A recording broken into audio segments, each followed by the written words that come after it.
Bonsoir à toutes et à tous. Merci d'avoir fait le déplacement avec le temps qu'il fait dehors. Donc c'est courageux de votre part et on vous en remercie. Donc pour ceux qui ne me connaissent pas, je vais me présenter. Je m'appelle donc Gérard Le Drogo, je suis adjoint au maire à Sarzeau et je suis en charge donc de l'environnement, du patrimoine, des mobilités et de la sécurité. Voilà, donc nous voici réunis ce soir donc pour évoquer, pour débuter donc un cycle de 3 conférences sur l'arbre. Est-ce qu'on le connaît bien? L'arbre, c'est un petit peu le thème de ce soir, qui va être développé donc par Alexandre Crouchu du PNR, qui va nous dérouler un petit peu toutes ses connaissances sur le sujet. On est là pour 1h30 à peu près, à 1h30 maximum. On aura donc la présentation donc, du sujet dans un premier temps et on finira par des questions-réponses pour pouvoir nous éclairer effectivement sur ce sujet. Alors on est dans le cadre de l'ABC, l'ABC ça doit vous parler, c'est donc l'Atlas de la biodiversité communale qui est initié disons par le PNR, par le Parc naturel régional. Et la commune donc, de Sarzeau a débuté en début d'année avec 6 mois de retard à cause un petit peu du Covid. On a débuté effectivement à travailler sur ce sujet en début d'année 2022. Alors, il y a des ateliers, il y a au moins un représentant dans la salle ici, je l'ai aperçu tout à l'heure, qui participe et qui est particulièrement actif sur le sujet. Et je vais vous lister un petit peu ce qu'on a fait depuis les différentes actions qui ont été menées donc, sur la commune dans ce cadre-là depuis le début de l'année. Alors on a commencé donc en tout début d'année, donc c'est au mois de février-mars. On a fait une plantation de 50 pommiers donc au Pouldu. Quand on dit on, c'est bien évidemment les services de la mairie, le PNR, et on s'est rapproché des écoliers en fin de compte. C'est des élèves de CE2, CM1, CM2 de l'école Marie-Lefranc qui sont venus donc avec nous, avec un jeune agriculteur qui s'appelle Dimitri Vauzel, sur le site du Pouldu pour planter 50 pommiers. Donc on espère les voir grandir assez rapidement et peut-être que ces pommes, on pourra les déployer dans les cantines de la commune d'ici 3, 4, 5 ans. Alors ensuite, il y a eu des panneaux de la biodiversité qui nous sont prêtés par le PNR.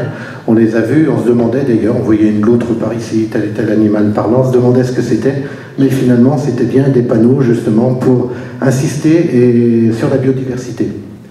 On a fait de la distribution de graines aussi. Alors, sur le marché, à la mairie, il y avait des petits sachets qui étaient mis à votre disposition pour pouvoir les semer, soit sur la voie publique, entre la propriété et puis votre propriété et la voie publique. Ensuite, on a fait une conférence sur la faune ornithologique aussi. On a fait ça un petit peu avant l'été. On a fait une animation chauve-souris à Sucigno. C'était très intéressant, on était assez nombreux. C'était agréable de voir un petit peu comment elles évoluent autour du château. Un peu plus tard, on a fait une animation dans le jardin au naturel, dans le jardin de Sage. C'était particulièrement intéressant aussi. Là, c'était en début d'été, donc des Sarzeautins et aussi des touristes. Des fabrications de nichoirs. La fabrication de nichoirs a été faite et puis ces nichoirs sont posés là actuellement sur la chapelle de Penvins. Donc il y a des petits moineaux, sur des nichoirs à moineaux. On a fait des sorties sur le littoral, donc là aussi plutôt dans la deuxième quinzaine du mois d'août, beaucoup d'estivants par contre. Un nettoyage de plage plus récemment, et puis fabrication d'un bac à marée aussi par l'association Pépitaire. Donc voilà, tout ça c'est des petites actions qui sont faites, qui nous rapprochent de la nature et qui sont vraiment intéressantes à effectuer avec toutes sortes de publics. On va en faire d'autres prochainement. Donc ici, là, on est parti donc, pour une série de 3 conférences. La première ce soir à Sarzeau. La seconde, donc, ça sera fin novembre à Saint-Gildas-de-Ruisse. Arzon, pardon, excusez-moi. Voilà, tout le monde suit, c'est intéressant, c'est agréable. Et on finira donc par Saint-Gildas-de-Ruisse. Alors là, on a un petit peu de délai puisque ça sera l'année prochaine. Ça sera donc début 2023. Voilà ce que je pouvais vous dire. Je vous souhaite une bien agréable soirée. Merci encore d'être venus et très bonne soirée. Merci.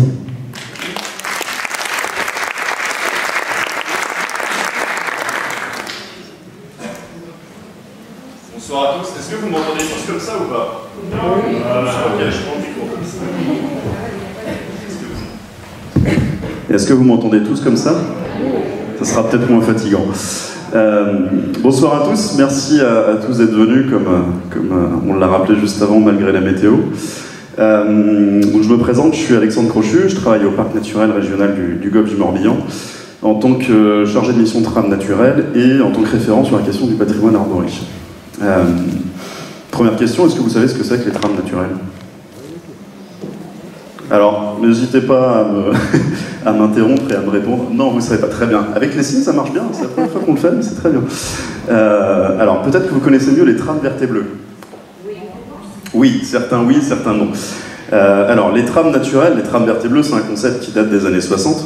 En gros, on s'est rendu compte que la biodiversité avait besoin d'accomplir 3 fonctions dans leur cycle écologique pour simplifier les choses: la reproduction, l'alimentation et le repos. On s'est aussi rendu compte que les milieux qui étaient nécessaires pour accomplir ces 3 phases de leur cycle pouvaient être le même ou pouvaient être répartis sur plusieurs lieux. Ça a donné naissance à 2 éléments qui constituent les trames: les réservoirs de biodiversité, où va avoir lieu une des parties de ce cycle, ou l'entièreté de ce cycle, et les corridors écologiques qui vont permettre de relier ces réservoirs de biodiversité. J'oubliais, le vert, c'est pour les habitats naturels terrestres, et le bleu, c'est pour les habitats d'eau douce. Et on a fait le constat à cette époque-là que l'érosion de la biodiversité était en partie due à la fragmentation qui vient justement recouper ces réservoirs de biodiversité et ces corridors. On peut prendre un exemple assez parlant pour illustrer ça. Les amphibiens, de manière générale, selon vous, ça vit où? Grenouilles, crapauds, etc. Mares, c'est ça que j'ai entendu globalement en zone humide. Alors il faut bien avoir en tête qu'on a de nombreuses espèces de ce groupe qui en fait ne font que se reproduire dans une zone humide ou dans une mare et qui passent le reste de l'année dans ce qu'on appelle les quartiers d'été, et on a même certaines espèces qui font quartier d'été et quartier d'hivernage.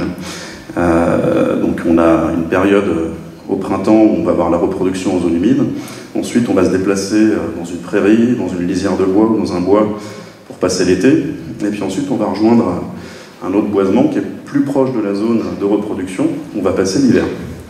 Donc ça fait 3 lieux qui sont des réservoirs de biodiversité, et donc du coup forcément 3 corridors. Donc c'est vrai que quand on évoque le fait que quand on a fait une route, on a préservé d'un côté la mare et de l'autre le boisement, on imagine bien pourquoi on a ces amphibiens en 2D au printemps.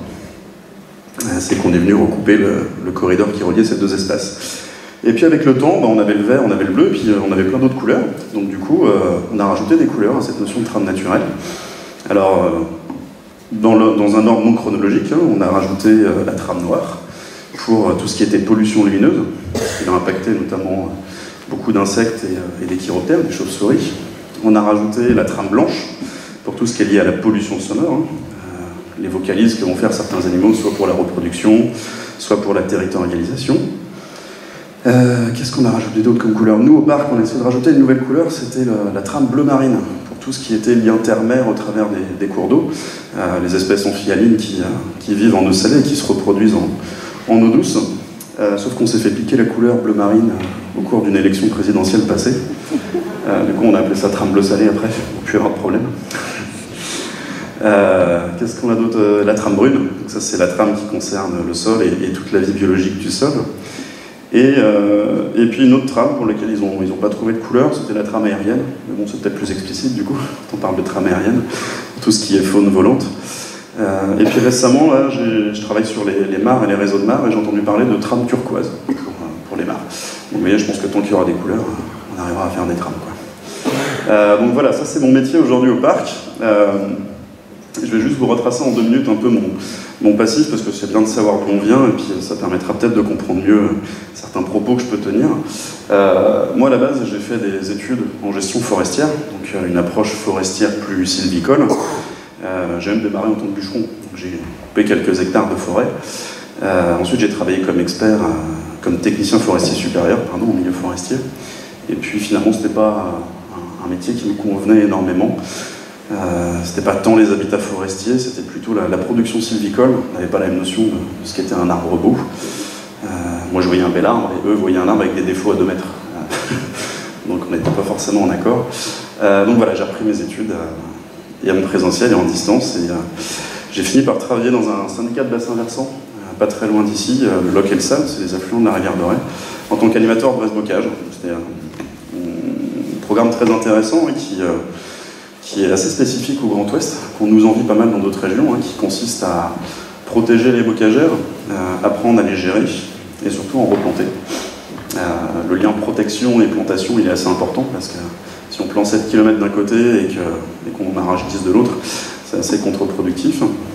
Et puis voilà, j'ai fini au parc naturel sur la question des trames vertes et bleues d'abord, et puis sur la question des trames naturelles.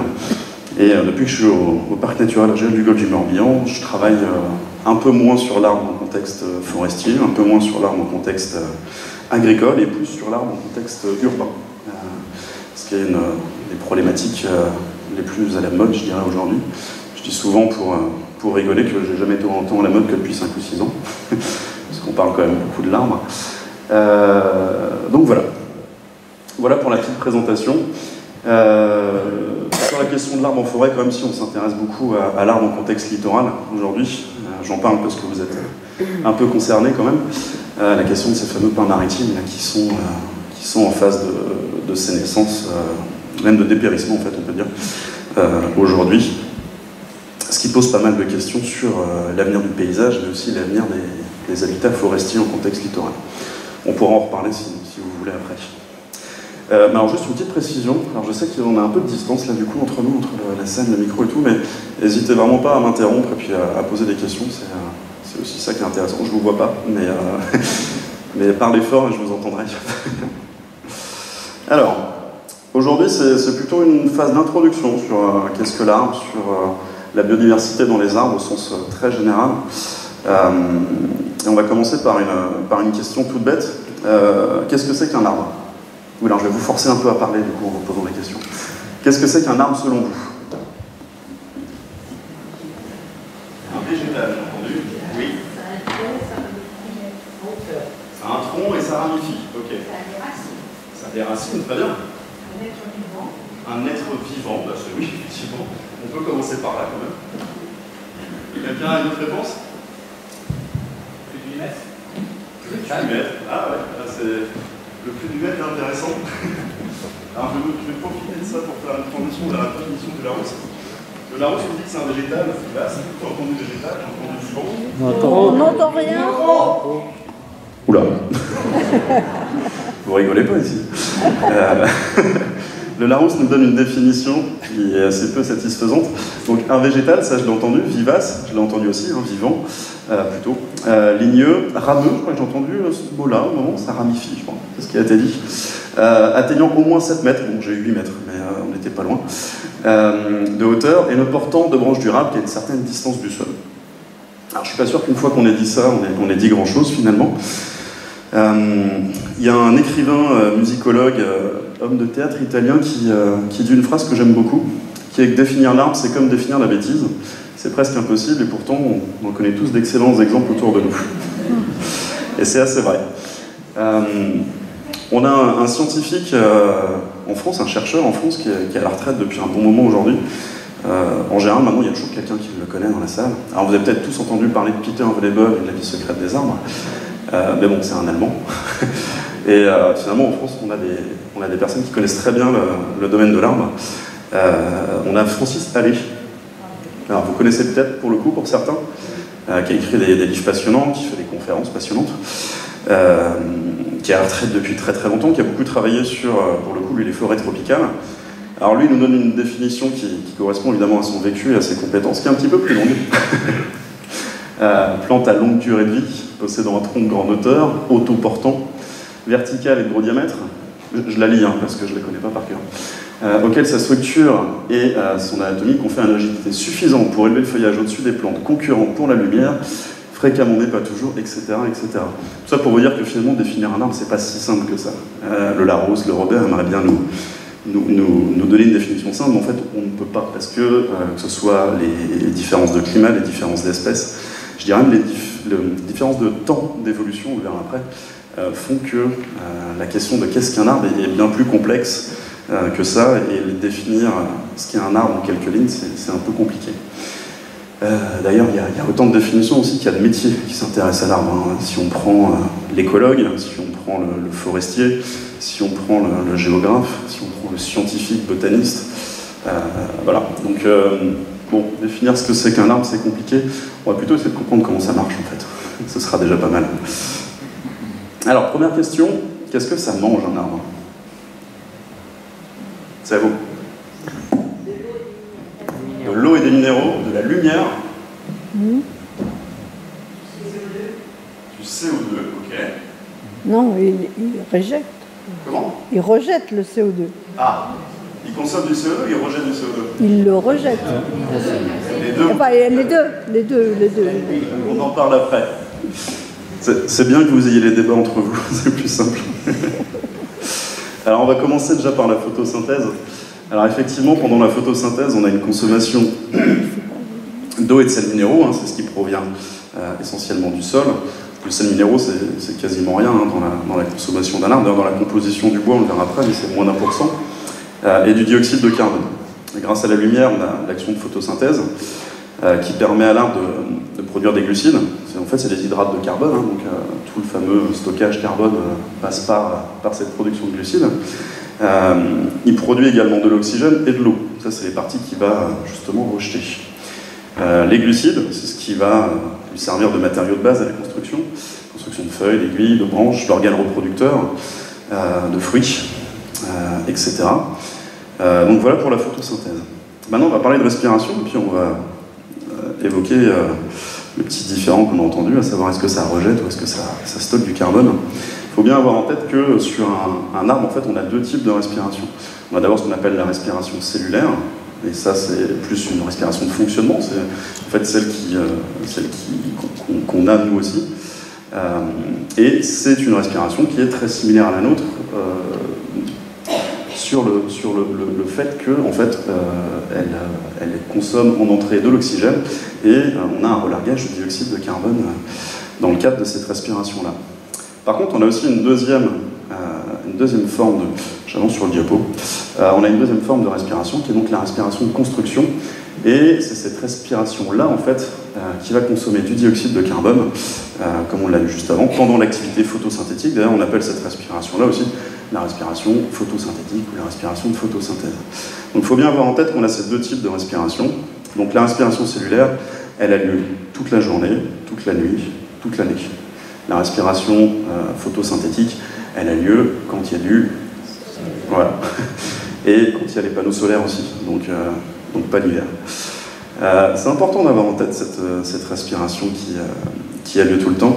Haute précision, la respiration, elle se fait par tous les organes de l'arbre. Vous vous doutez bien que si la respiration ne se faisait que par les feuilles, en hiver, quand on n'a plus de feuilles, eh ben, ce serait compliqué pour l'arbre de respirer. Donc en fait, on a des stomates sur les feuilles, on a des lenticelles sur le bois, qui servent à avoir ces échanges gazeux entre l'organisme de l'arbre et l'extérieur. Et donc ces stomates et ces lenticelles sont primordiaux pour l'arbre. D'ailleurs, quand on parle de dégagement d'eau, on peut faire un petit parallèle avec l'homme, on parle de transpiration en fait pour l'arbre. C'est important pour ce qu'on va voir un petit peu après. Alors, le bois de l'arbre maintenant. De quoi c'est composé le bois?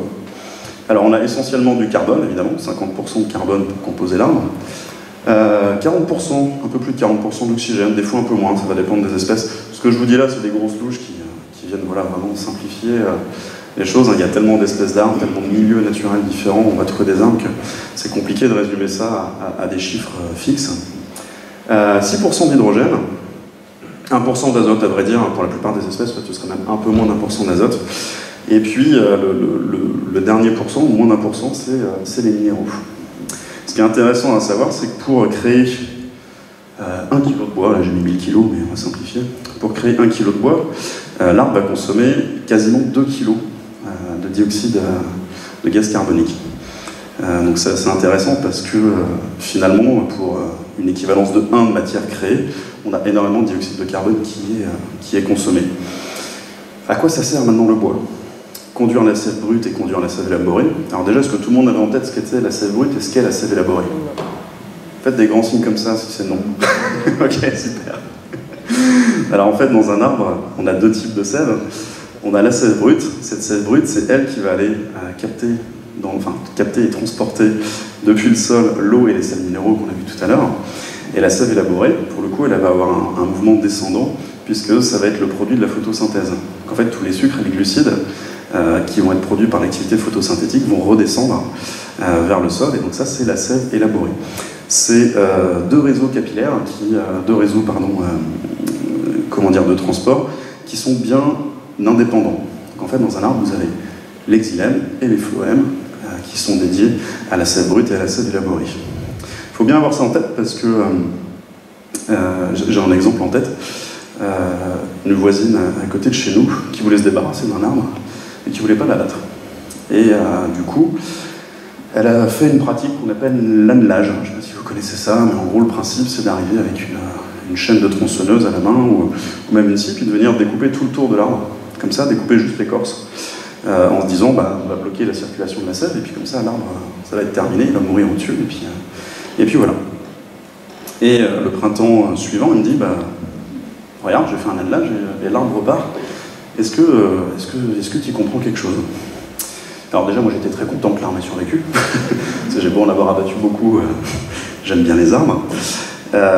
Et puis en fait, justement, la petite erreur qu'elle avait faite, c'est que dans un arbre, on a plusieurs types de tissus qui se succèdent depuis l'écorce. Et justement, sous l'écorce, on va avoir le transport de sève élaborée qui va redescendre. Ensuite, on a une couche qu'on appelle le cambium, c'est un peu la couche de tissu donneur d'ordre. C'est cette couche-là qui va ordonner de créer des nouveaux tissus chaque année. Et puis juste derrière, on a les tissus qui transportent la sève brute. Et en fait, elle était venue sectionner le tour de l'arbre jusqu'au cambium, mais pas plus profond. Donc ce qui fait qu'au printemps, quand la végétation est repartie, la sève brute, elle a fait son travail en fait. Elle a envoyé de l'énergie dans l'arbre jusqu'en haut. On a eu de nouveau une activité de photosynthèse. Le cambium a donné des ordres, l'ordre de venir compartimenter la blessure, et l'arbre il est reparti. Donc voilà, juste pour vous illustrer en quoi il faut bien avoir en tête la distinction entre les deux. Le bois, il y a aussi un autre rôle, c'est le stockage dans le tronc et les racines, entre autres de la sève élaborée, l'hiver pour le printemps. On a des tissus qui sont spécialisés là-dedans, ce qu'on appelle les parenchymes. C'est vraiment des cellules qui vont servir, elles, à stocker la sève élaborée. Et puis, évidemment, c'est une structure porteuse. C'est le bois, le tronc, c'est ce qui va permettre à l'arbre de venir s'élever au-dessus du reste de la végétation, et puis, entre guillemets, de gagner cette compétition vers la lumière. Et une matière qui est quand même primordiale dans la constitution du bois, c'est la lignine. Donc la lignine, c'est un biopolymère qui se trouve localisé dans la structure entre les cellules de l'arbre. En fait, elle vient tapisser tous les espaces entre les cellules de l'arbre, entre les cellules du bois notamment. Et c'est ce qui vient structurer et rigidifier l'arbre, le tronc. C'est là-dedans qu'on va trouver les xylèmes et les phloèmes, les vaisseaux de transport de la sève brute et de la sève élaborée. Et en plus, elle a une petite particularité, cette molécule, c'est qu'elle est très résistante aux attaques extérieures, aux attaques de champignons, aux attaques de parasites, aux attaques d'insectes. En général, c'est même d'ailleurs ce qu'on peut observer très facilement en fin d'année, quand la biodiversité a commencé les organismes ont commencé à consommer les feuilles d'arbres. Vous avez la biomasse qui est non constituée de lignine qui est consommée en première, et donc vous pouvez observer ces espèces de tissus en dentelle là, qui sont composés d'une part beaucoup plus importante de lignine. Donc en fait, c'est une part qui va être beaucoup plus résistante, même une fois la feuille tombée au sol et détachée de l'arbre, ça va rester une molécule qui va être beaucoup plus résistante aux attaques des différents types d'organismes qui peuvent venir décomposer la matière organique et la consommer. C'est vraiment une caractéristique des plantes terrestres, cette barrière de protection contre les attaques microbiennes. Il y a une théorie qui a été reprise par Francis Allais également, de deux Allemands, qui considèrent que la lignine, ça pourrait être aussi une forme de stockage des déchets de la plante. En fait, il faut savoir que la lignine, si jamais elle se trouvait sous forme libre, ce serait une sorte de composé phénolique qui pourrait être toxique à l'état gazeux pour la plante, de manière générale. Et du coup, l'arbre, au travers de son évolution, aurait trouvé une solution pour non seulement ne plus pas avoir à subir cette toxicité, mais en plus pour en faire un atout, en la stockant entre ses cellules, pour pouvoir comme ça se rigidifier et avoir une structure autoporteuse. C'est une théorie qui n'a jamais été spécialement prouvée, mais elle me fait rigoler. Je voulais faire un petit zoom sur quelque chose de particulier, la résine et le latex. Alors j'avais une première question moi à vous poser. Est-ce que les pins, les résineux de manière générale, est-ce qu'ils ont de la sève? Comment? Oui, donc ils ont de la sève en plus de la résine. Ah, la résine c'est leur sève. C'est bien, il faut toujours des gens qui me répondent ça. C'est un point d'interrogation. Ah d'accord, c'est un point d'interrogation. Très bien. Eh ben, la résine et le latex ont un point commun, c'est que ça n'est ni de la sève brute, ni de la sève élaborée. Les résineux ont bien leur propre sève élaborée, leur propre sève brute. Par contre, la résine et le latex sont bien particuliers à certaines espèces. C'est des fluides qui sont inertes, qui ne circulent pas dans l'arbre, et qui ont la particularité d'être finalement plutôt un moyen de défense de l'arbre contre les attaques extérieures. On peut voir qu'il y a des sécrétions de ces deux liquides quand on a par exemple des fortes périodes de sécheresse, quand on a des attaques de parasites, d'insectes, quand on va avoir des attaques de champignons lignivores, ou quand on va avoir des dégâts physiques qui sont naturels ou qui sont liés à une agression anthropique. D'ailleurs, la production de latex à l'origine se fait de cette manière-là. Le latex et la résine ont cette particularité du coup d'être sécrétés dans ces moments de stress et de venir se solidifier. Pour créer une première couche physique, une première barrière protectrice contre les attaques extérieures. Ces deux molécules-là, elles contiennent également des éléments antimicrobiens et anti-appétants qui vont tenir éloigné la faune, les bactéries, les microbes, en attendant que l'arbre ait le temps de compartimenter, de refermer la blessure. D'ailleurs, petite question, enfin non pas question, petite précision, aujourd'hui on ne parle plus de cicatrisation, quand on parle d'un arbre, on parle bien de compartimentation. C'est-à-dire qu'un arbre, quand il est blessé, il ne vient pas régénérer ses tissus, il vient compartimenter la blessure, refermer la blessure, mais les tissus nécrosés ou les tissus abîmés sous la couche de compartimentation ne se régénèrent jamais. Une blessure sur un arbre, vous la retrouverez toujours 100, 200, 300 ans plus tard. Pour l'arbre, malheureusement, mais vous la retrouverez toujours. Donc un arbre, ça ne cicatrise pas comme les mammifères, ça compartimente. Ce qui fait qu'un... Pourquoi je précise ça? Parce qu'en fait, des fois, on a des grosses blessures qui sont réalisées dans le cadre d'un élagage. Des blessures de 10-20 cm. Un arbre, globalement, il sait les gérer, il sait même très bien les gérer mécaniquement. Il va créer des renforts à coup de tissu un peu plus épais autour des blessures, et sa structure mécanique va s'en remettre. Par contre, quand on a vraiment des très grosses blessures qui peuvent être faites par des élagueurs, des paysagistes ou même des propriétaires privés, qui, on va dire, connaissent un petit peu moins la biologie des arbres, c'est des blessures qui peuvent devenir problématiques dans le temps, parce qu'elles vont disparaître. Elles vont finir par être masquées par la compartimentation. On a une nouvelle couche de cellules qui vont venir se mettre là-dessus, et on les verra plus forcément très bien, ces blessures, sauf qu'on est vraiment sur un vrai défaut mécanique qui, lui, va perdurer dans le temps. Et donc, de mauvaise taille sur un arbre, demain, ça peut être une chute de branche qu'on ne voit pas venir.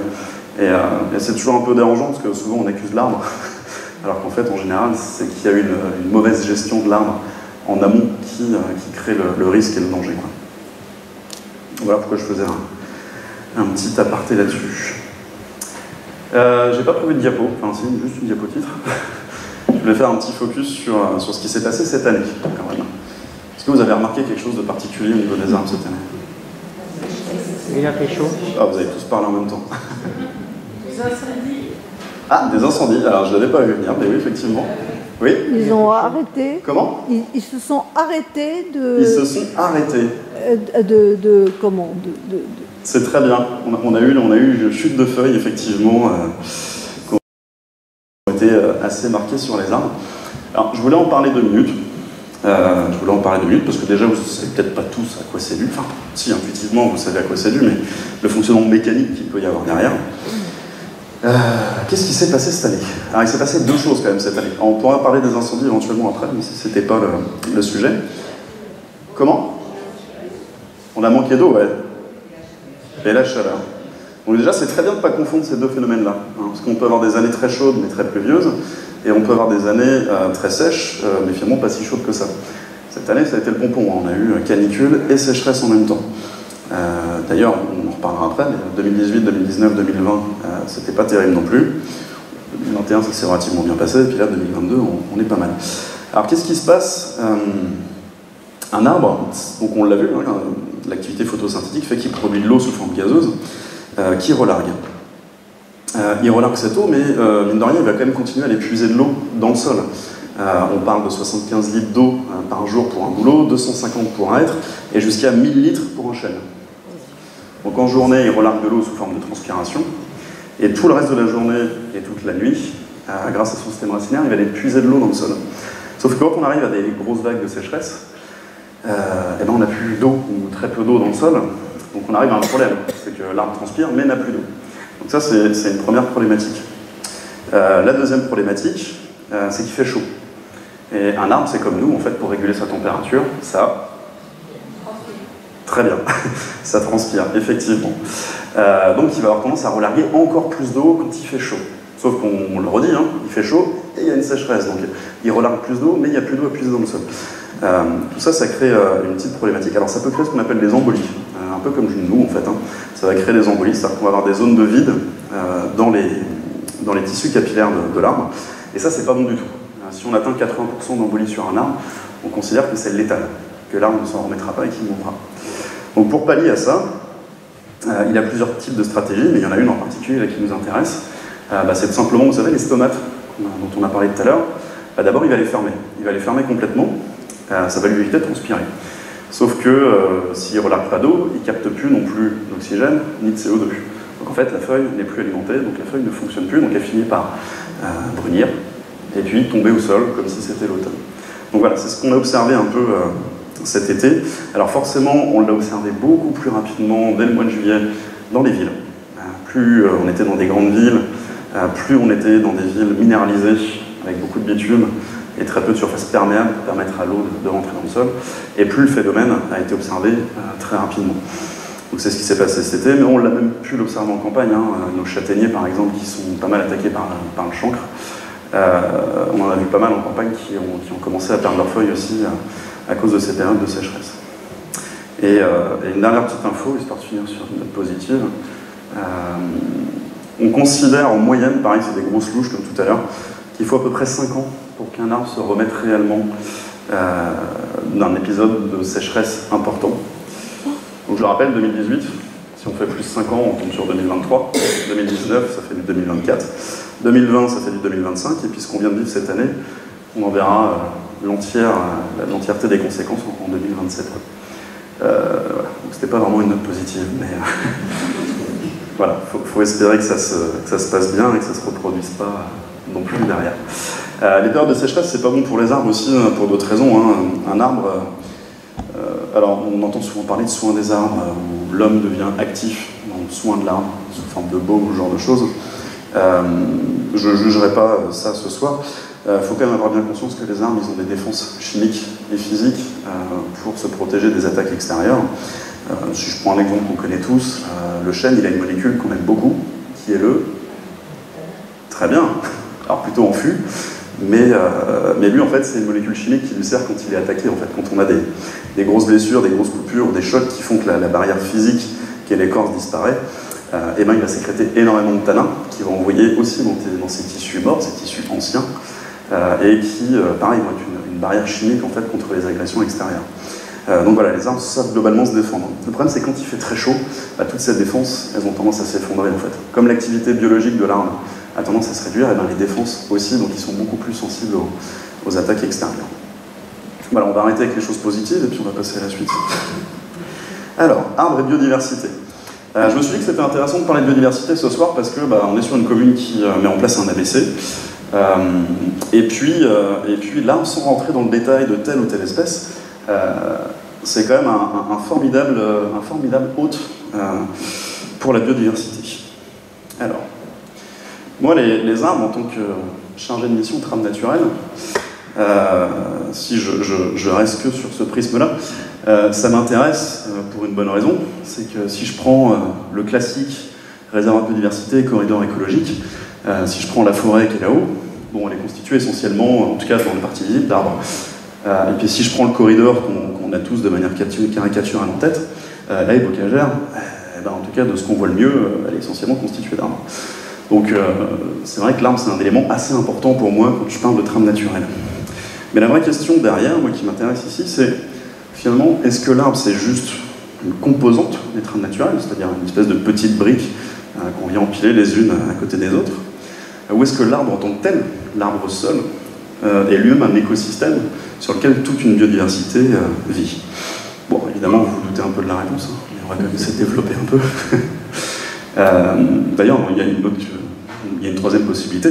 L'arbre, est-ce que c'est pas aussi simplement un habitant de l'habitat en tant que tel, même si c'est une des composantes de l'habitat? Du coup, ce paysage, on le regarde peut-être un petit peu différemment maintenant, dans toute la complexité qu'on peut avoir dans nos paysages agricoles, hein, qui ont essentiellement été façonnés par l'homme. Ça, il ne faut pas l'oublier. Hein. Le bocage, qu'on essaie de défendre et de préserver, c'est avant tout un paysage qui a été créé, constitué par l'homme, et qui continue à être entretenu par l'homme. Voilà, là on a plein d'exemples de différents types d'arbres qu'on peut trouver. Hein. On a des villages et des bourgs, on peut imaginer des arbres d'ornement en ville. Ici on a quelques petits arbres isolés en plein champ qui doivent être les reliquats d'une haie bocagère. Si je prends la route là, qui traverse d'est en ouest, on a ce qu'on appelle les alignements en bord de route, alors qui sont plus collés dans le sud avec ses platanes, etc., que le Tour de France aime bien supprimer pour que le drone puisse filmer ou l'hélicoptère puisse filmer le Tour de France. Et puis on a ces petits villages, là où on a probablement d'ailleurs aussi des vergers. Hein, donc chez nous c'est plutôt la pomme, mais on a sûrement des vergers, donc voilà, l'arbre c'est... L'arbre il peut prendre des formes multiples et variées. Et comment est-ce qu'il héberge la biodiversité selon ces différentes formes? Eh ben, on va voyager 2 minutes, on va se déplacer un petit peu, puisqu'on arrive ici en forêt amazonienne. C'est un super exemple, la forêt amazonienne. C'est un super exemple. Alors, la forêt amazonienne, ça fait 11 fois le territoire métropolitain français. C'est une forêt qui a, selon vous, quel âge? Une forêt primaire. Ça. Forêt primaire. Combien? Des millions d'années, des dizaines de millions d'années, oui. On est aujourd'hui, selon les scientifiques, autour de 55 millions d'années, peut-être 60. Ce qu'on sait, c'est qu'avant, c'était probablement un désert. Voilà. Donc ça a bien changé depuis le temps. La forêt française, elle a quel âge? 400 ans? Oh, vous êtes dur, là, quand même. Là, vous êtes sévère. Alors, de manière générale, en Europe, la forêt, elle ne peut pas avoir plus de 12 000 ans. Sauf dans des zones bien particulières, pour une bonne raison, c'est qu'il y a 12 000 ans, il y a une ère qui s'est terminée, qui est l'ère glaciaire, tout à fait. Le grand avantage de la forêt amazonienne, c'est qu'elle n'a pas subi cette ère glaciaire, donc elle a 55 millions d'années. Alors il y a des études aujourd'hui qui sont parues, hein, je crois que c'est 2013 si je ne dis pas de bêtises, octobre 2013, il y aurait environ 16 000 espèces ligneuses en forêt amazonienne. Donc quand on dit 16 000 espèces ligneuses, c'est vraiment toute espèce ligneuse, hein, c'est-à-dire l'ajonc, le genêt, le prunelier, alors la version amazonienne de ces plantes-là, pas uniquement les arbres. L'étude aussi a démontré qu'il y aurait 390 milliards d'arbres en forêt amazonienne. Je vous avoue que ce chiffre-là, moi, il ne me parle pas beaucoup, pas quelque chose que j'arrive à visualiser, 390 milliards. Par contre, il y a un chiffre que vous allez pouvoir visualiser très facilement parce qu'on va le comparer à un autre chiffre. Donc vous voyez la forêt guyanaise, c'est tout en haut, là, au nord-est. Dans 1 hectare de forêt guyanaise, il y a environ 200 espèces d'arbres différentes, potentiellement. 200 espèces d'arbres différentes dans 1 hectare de forêt amazonienne. Maintenant, si je prends la France métropolitaine, si je enlève toutes les espèces importées au 18e, au 17e, au 19e, etc., on a entre 130 et 145 espèces endémiques dans toute la France entière. 200 dans 1 hectare, et sur la France entière, entre 130 et 150. Alors si on rajoute les espèces qui ont été importées, on en rajoute 200 de plus à peu près. Donc on arrive à 350 à peu près espèces en France métropolitaine. On enlève la Réunion, on enlève les... Enfin voilà, c'est vraiment juste la France métropolitaine. Alors il y a une explication en fait qui est assez évidente à ça finalement.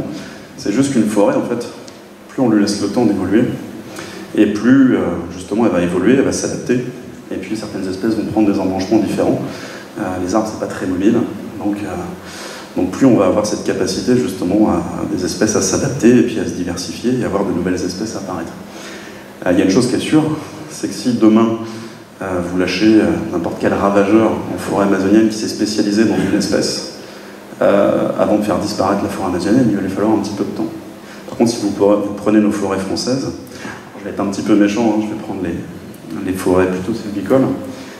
Si vous lâchez un ravageur dans une forêt d'exploitation où la diversité est un peu moindre, bah vous vous doutez bien que ça va mal finir pour ces surfaces forestières. Alors aujourd'hui, CRPF ONF travaille à la diversification des essences en forêt, mais on paye quand même encore cette sylviculture ancienne sur les boisements anciens. On entend beaucoup parler de la Calaros du Frêne, par exemple, aujourd'hui, la suie de l'érable qui arrive dans nos villes, dans le Grand Ouest, là, depuis peu. Voilà. Après, il y a eu d'autres espèces qui ont été impactées de manière générale par des parasites étrangers, d'ailleurs. Si je prends, par exemple, la graphiose. Alors, vous avez entendu parler de l'orme, peut-être? L'orme champêtre? Non. Ouais, alors la graphiose, bon, la graphiose, ça vient de Chine, hein, comme d'autres virus plus récents. La graphiose, c'est particulier parce qu'il faut vous imaginer que dans les années 60, on avait des ormes champêtres de manière très répandue dans notre bocage. Et puis c'est un arbre qui est assez majestueux en fait, quand il n'est pas graphiosé, quand il a cette capacité justement à aller jusqu'à son stade adulte et à continuer à croître. À Brec, il y en a un magnifique là, que j'avais inventorié, qui est classé comme arbre remarquable, qui fait 27 mètres de haut. Donc c'est une belle bête, c'est un arbre qui aime bien les milieux un peu humides, mais qui est capable de s'adapter à des milieux plus secs.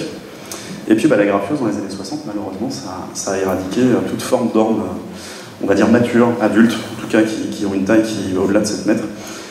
En fait, c'est l'attaque conjuguée d'ailleurs de deux ravageurs. Enfin, en fait, c'est le cynips, qui est un insecte qui va pénétrer dans l'orme, qui va y évoluer sous forme larvaire, qui va donc s'y reproduire. Et ensuite, au stade adulte, il va émerger de l'orme et puis il va aller vers un nouvel orme où il va rentrer pour se reproduire et ainsi de suite. Et en fait, il transporte sur son dos la graphiose. Donc c'est un peu dommage. Et en général, il s'attaque à l'orme qu'au moment où en fait, il y a justement cette ressource en bois consommable intéressante qui est présente. Donc du coup, il ne s'attaque pas aux tout jeunes ormes qui viennent de sortir du système racinaire, mais à des ormes qui commencent à avoir un tout petit peu de volume de bois. C'est pour ça qu'en fait, on a toujours de l'orme partout. Mais vous savez, c'est ces ormes qui font 5, 6, 7 mètres maximum, puis après qui commencent à dépérir, qui sont tout secs sur pied. On en voit plein sur le littoral. Donc l'orme, il n'a jamais disparu, mais par contre, il a plus cette envergure qu'il pouvait avoir autrefois. Comment? Il ne repartira pas, les bestioles. Les bestioles ne repartiront pas ou l'orme? L'orme, c'est quand même mal barré pour lui, parce que si on a le temps, on en parlera après, mais il y a un phénomène qui existe dans toutes les régions climatiques du monde, c'est qu'en général, on a une coévolution entre le parasite et l'hôte du parasite. C'est ce qu'on observe sur toutes les espèces ligneuses, entre autres. En fait, dès qu'un parasite évolue pour pouvoir s'attaquer, consommer l'espèce hôte, en général, l'espèce hôte finit par elle-même évoluer et puis reprendre le dessus. Et en fait, c'est un petit jeu comme ça qui peut durer longtemps. Sauf que là, en fait, on a pris un parasite qui vient d'Asie, qui n'a jamais évolué de manière concomitante avec son hôte, qui est l'orme, et on l'a introduit. Donc l'orme, en fait, n'a absolument aucune défense. Donc on sait qu'on a quelques ormes qui sont non graphiosés. On appelle ça non graphiosé. Je crois que c'est l'ONF qui avait essayé, la pépinière de Guémené-Penfeo, qui avait essayé de récolter des semis, non même pas juste les graines d'ormes non graphiosés, et qui les avait plantés, à la pépinière de Guémené-Penfeo, puis ils les avaient laissés partir en plantules et en semis, et puis ils avaient lâché la graphiose de manière massive là-dedans, en se disant peut-être que la descendance a déjà une adaptation qu'on va pouvoir utiliser. En fait, pas du tout. Ça a fonctionné que pour quelques dizaines de sujets. Et en fait, quand vous achetez de l'orme champêtre non graphiosé aujourd'hui, c'est des clones, en fait, c'est des boutures de ces ormes-là. Donc on est quand même sur un appauvrissement génétique de l'espèce à partir du moment où on plante plus que ça, malheureusement. Et sinon, l'autre solution qu'on a trouvée pour continuer à produire de l'orme, c'est simplement de l'hybrider avec de l'orme asiatique. Justement, qui lui a évolué avec la graphiose. Donc il disparaîtra probablement pas comme ça. Par contre, de là à revoir demain des ormes de 27 mètres avec toute une diversité génétique, pas juste des clones de quelques sujets, ça va être compliqué malheureusement. Pas très positif non plus, mais, mais voilà. Donc voilà pour la forêt amazonienne, je trouve que ça ça nous fait un petit peu réfléchir, enfin j'espère que ça vous fait réfléchir. Et puis maintenant, on est parti de cette grande forêt, là, 390 milliards d'arbres, puis là on va s'intéresser à un arbre. Alors, j'ai mis son âge et sa localisation, parce que à chaque fois que je mettais cette photo-là, les gens me demandaient d'où est-ce qu'il venait, et j'étais absolument incapable de retenir, parce que je suis très mauvais en géographie. Donc, il vient de Bulat-Pestivien, donc c'est dans le nord de la Bretagne, si je ne dis pas de bêtises. Comment? Il y en a qui connaissent? Non? Bon, ça me rassure. Comme ça, je ne peux pas avoir dit de bêtises si personne ne connaît la réponse. Et donc, c'est un chêne qui est estimé entre 1000 et 1500 ans. Compliqué d'en savoir plus sur son âge réel. Vous avez déjà dû vous poser cette question ou avoir cette question-là. Là, mon arbre, il est gros comme ça, il a quel âge? En fonction de s'il a poussé en forêt, en compétition avec d'autres, ou s'il a poussé tout seul au milieu d'un champ, ou s'il a poussé dans une haie, le diamètre il a évolué de manière différente, donc on ne peut pas réellement avoir de règles pour calculer l'âge d'un arbre. Après, maintenant on a des méthodes plus scientifiques pour le faire, mais qui peuvent être coûteuses. Alors, un arbre comme ça qui vit aussi longtemps, c'est intéressant pour plein de raisons. La première, c'est un végétal ligneux. Un végétal ligneux qui dure longtemps, donc qui produit de la biomasse, ligneuse et non ligneuse. D'ailleurs, on l'a vu, les feuilles qui se dégradent à des vitesses différentes en fonction de la présence de lignes ou non. Et donc, du coup, qui va rentrer finalement dans la chaîne alimentaire, dans l'alimentation de plein d'espèces. C'est une plante qui est géante. C'est une plante qui est géante, ça veut dire qu'il va pouvoir s'élever très haut pour capter l'eau de pluie, pour capter les rayons du soleil. Vous savez, les arbres, en fait, à un certain âge de maturité, ils ont cette capacité à capter l'eau de pluie puis à la rapatrier au niveau de leur tronc par ruissellement aussi.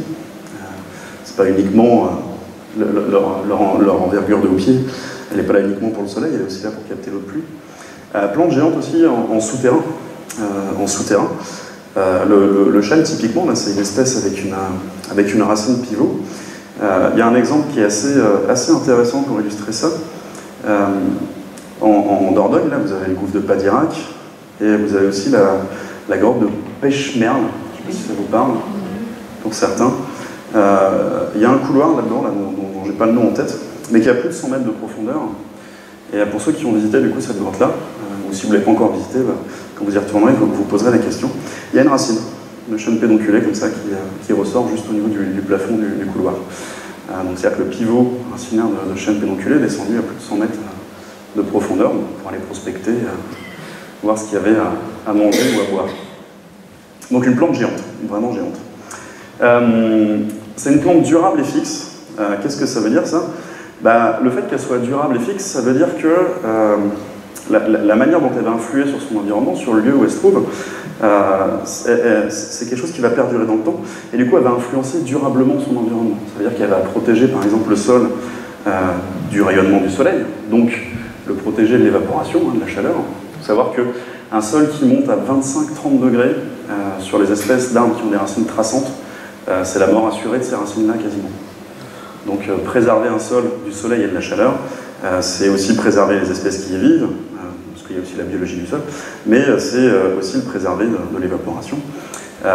Il va produire de la biomasse qui va tomber au sol, qui va se décomposer.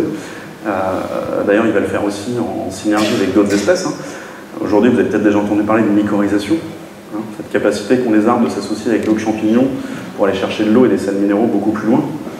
Il faut savoir que ça, c'est de la partie qu'on connaît bien, mais il y a une partie qu'on connaît un petit peu moins bien, c'est que les champignons eux-mêmes s'associent avec des bactéries qui, eux, vont aller capter du CO2, par exemple, dans l'atmosphère, et vont le redonner en échange d'autres ressources aux champignons, qui eux-mêmes vont échanger cette matière avec les arbres contre des glucides.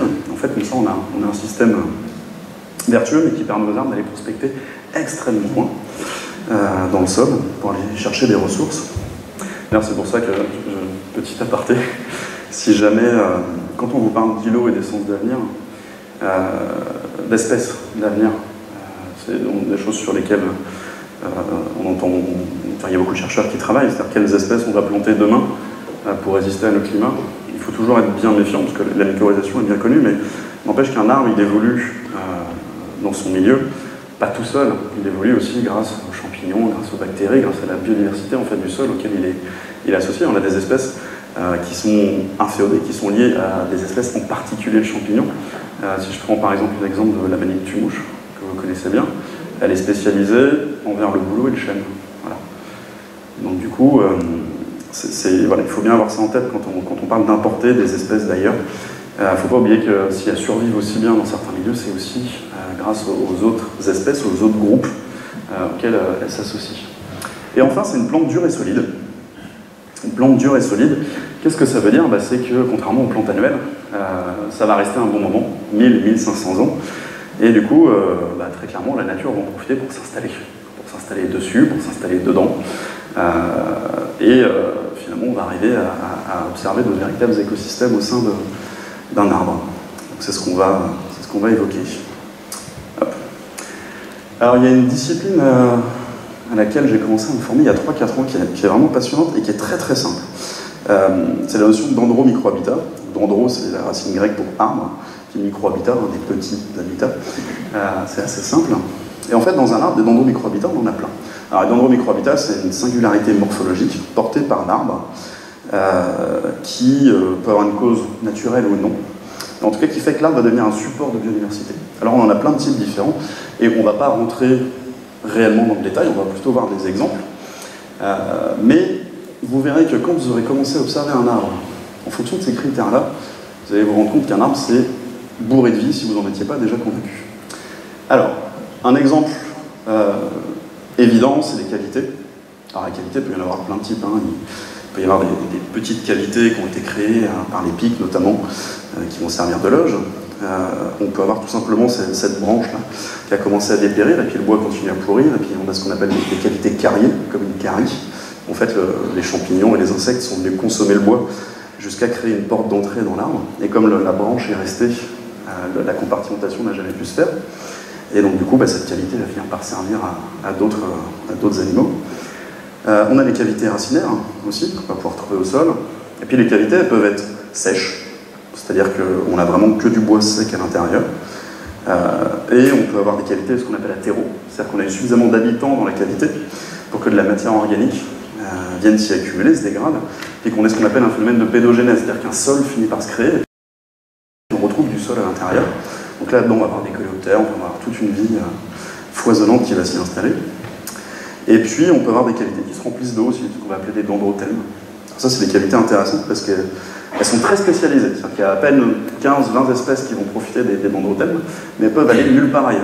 Donc c'est vraiment très important pour elles. Après, on a tout ce qui est excroissance, les balais de sorcières, les palétrones, les broussins, enfin voilà, tout ce qui est lié tout ce qui peut être lié au stress d'un arbre, qui va créer lui-même un habitat.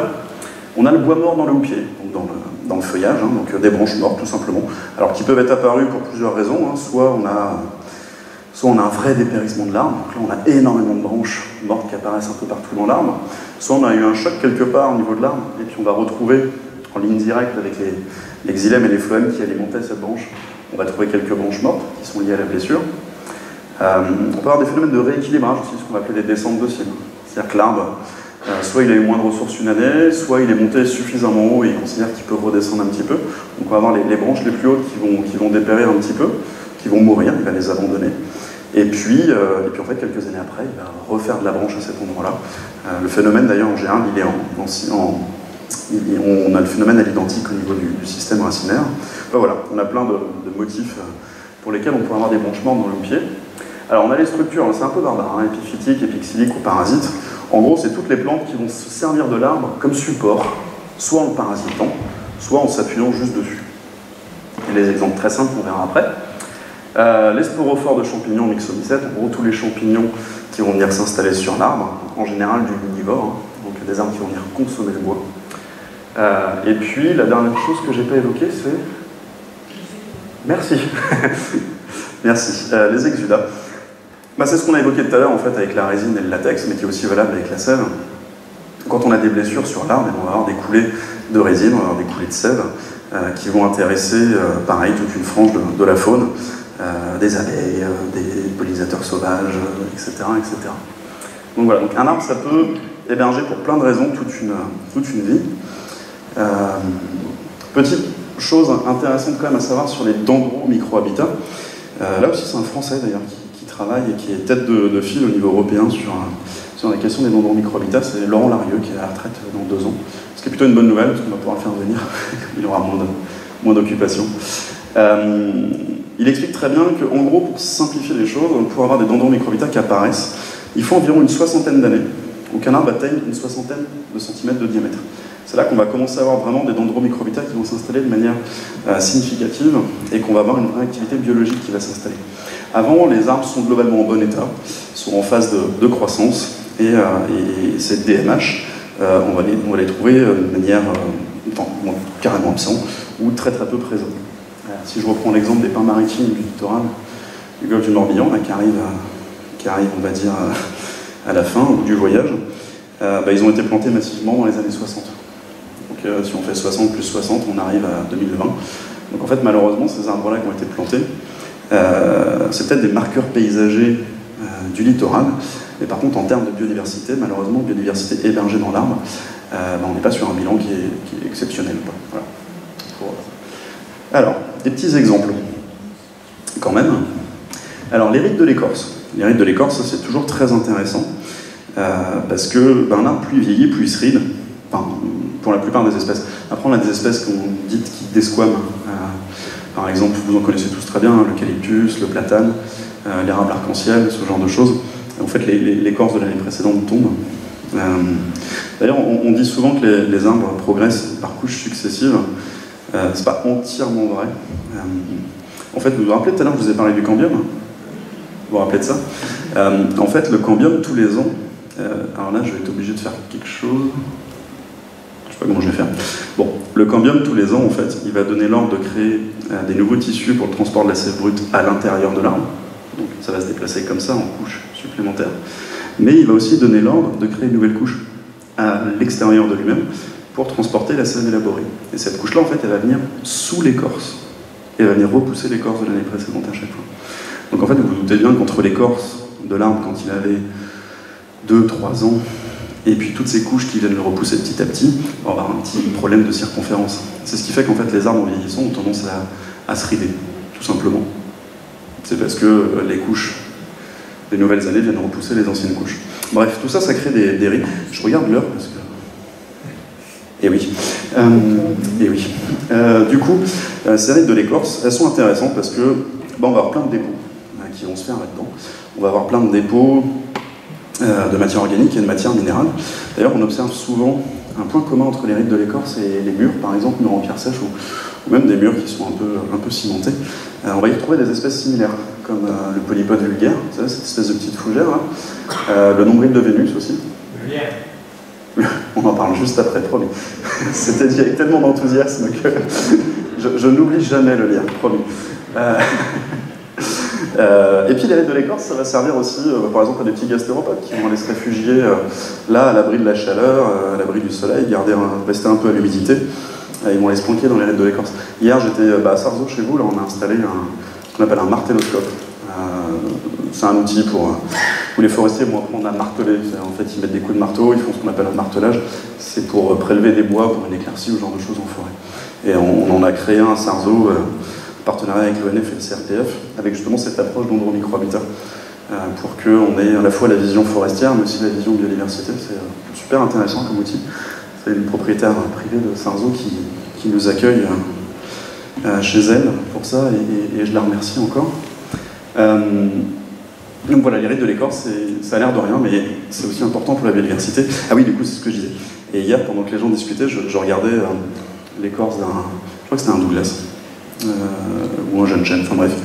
Et puis en fait, je leur ai sorti une petite poignée de tout petits gastéropodes, pas plus gros que ça, qui faisaient 4 mm de long sur même pas 1 mm de large. Donc voilà, la biodiversité, elle est pas forcément facile à voir. Et autre chose marrante qui est arrivée hier, on avait donc le gestionnaire de la parcelle, gestionnaire forestier, qui discutait, puis en discutant, il mettait des grands coups comme ça, enfin des grands coups, il mettait des coups de pied un peu dans la mousse au pied des arbres, et puis il enlève une couche de mousse. Et puis là, on est tombé sur une salamandre qui était en train de s'installer pour hiverner tranquillement. Donc on ne voit pas toujours les choses, quoi. Alors des fois, en observant, on peut les voir. Puis des fois, il faut la botte de quelqu'un pour pouvoir observer une espèce. L'arbre, il peut être support de biodiversité aussi, grâce tout simplement à son feuillage, à son branchage, un support pour les invertébrés. Vous connaissez tous la photo du bas à gauche. Chenille processionnaire. Et juste au-dessus, des nids de vertébrés, plus classiques. Le système racinaire aussi, quand on a des phénomènes d'érosion comme ça, qui soient liés à un animal en particulier, ou que ce soit une érosion naturelle, le système racinaire il va servir techniquement d'architecture de base qui va permettre à des mammifères un peu plus gros de créer leur terrier sous l'arbre. C'est pas forcément impactant pour l'arbre, pour le coup. Donc c'est pas des choses qui sont trop importantes. Les cavités dont on a parlé, avec une espèce... Est-ce qu'il y a des ornithologues ici? Vous reconnaissez la petite bestiole en haut à droite? Ouais, très bien. Moi je suis nul en ornithologie, mais je sais que c'est une chevêche, ça pour le coup. Voilà. On a aussi le feuillage en lui-même qui peut héberger de la biodiversité. Alors là, les photos que je vous ai mis en bas, c'est un truc que je trouve passionnant. C'est les galles. Donc là, je vous ai mis les galles de deux galles du chêne, mais il y en a plusieurs types de galles, et elles vont prendre des formes différentes selon l'espèce de galle, et même selon l'espèce hôte. Par exemple, sur la feuille de hêtre, vous allez avoir comme une petite balle de fusil qui est posée sur le cul, rouge, et sur la feuille. Et quand vous venez l'ouvrir, vous avez un tout petit verre à l'intérieur. Donc la gale du chêne, là, la petite boule marron, ça vous en avez déjà dû en avoir pas mal, je pense. Alors en général, le stade juste avant, on la repère moins facilement parce qu'elle est verte. Elle est verte au milieu du feuillage vert. Et c'est là que le cynipe est en croissance. Et donc en général, on le repère moins bien. Et puis par contre, quand il a fini son développement, on a un petit trou là. Vous reverrez toujours, sur une galle qui est marron, vous aurez toujours ce trou. C'est un trou d'émergence en fait, c'est juste qu'elle a terminé son développement et qu'elle sort finalement de son cocon. Voilà, on a un autre type de galle du chêne au-dessus. On a plusieurs types. Le cynipe du châtaignier est un peu plus connu, pour le coup. Et puis après, on a des phénomènes de décollement d'écorce, comme ça. Alors ça, c'est vraiment top, les décollements d'écorce. Alors pour l'arbre, c'est moins top, mais pour la biodiversité, c'est vraiment très chouette. Là-dedans, on va pouvoir trouver tout type de coléoptères, invertébrés, aranéi, etc. On va trouver des gastéropodes à nouveau. On va avoir des plantes qui vont s'y installer. On va avoir des chiroptères, des chauves-souris, qui vont aimer aussi aller s'installer là-dedans. Donc voilà. Et pour ça, il faut que l'arbre y vieillisse un petit peu, pour qu'on en arrive à ce stade-là. Encore quelques exemples. En haut à gauche, c'est quoi? J'avais peur que vous ne connaissiez pas. Une petite question qui est traditionnelle maintenant. Qui enlève le lierre chez lui? Et donc pas le lierre des murs, mais le lierre des arbres. J'en ai toujours un qu'on lève. Ouais, merci. Voilà. C'est gentil d'être honnête. Alors, pourquoi est-ce que vous l'enlevez le lierre?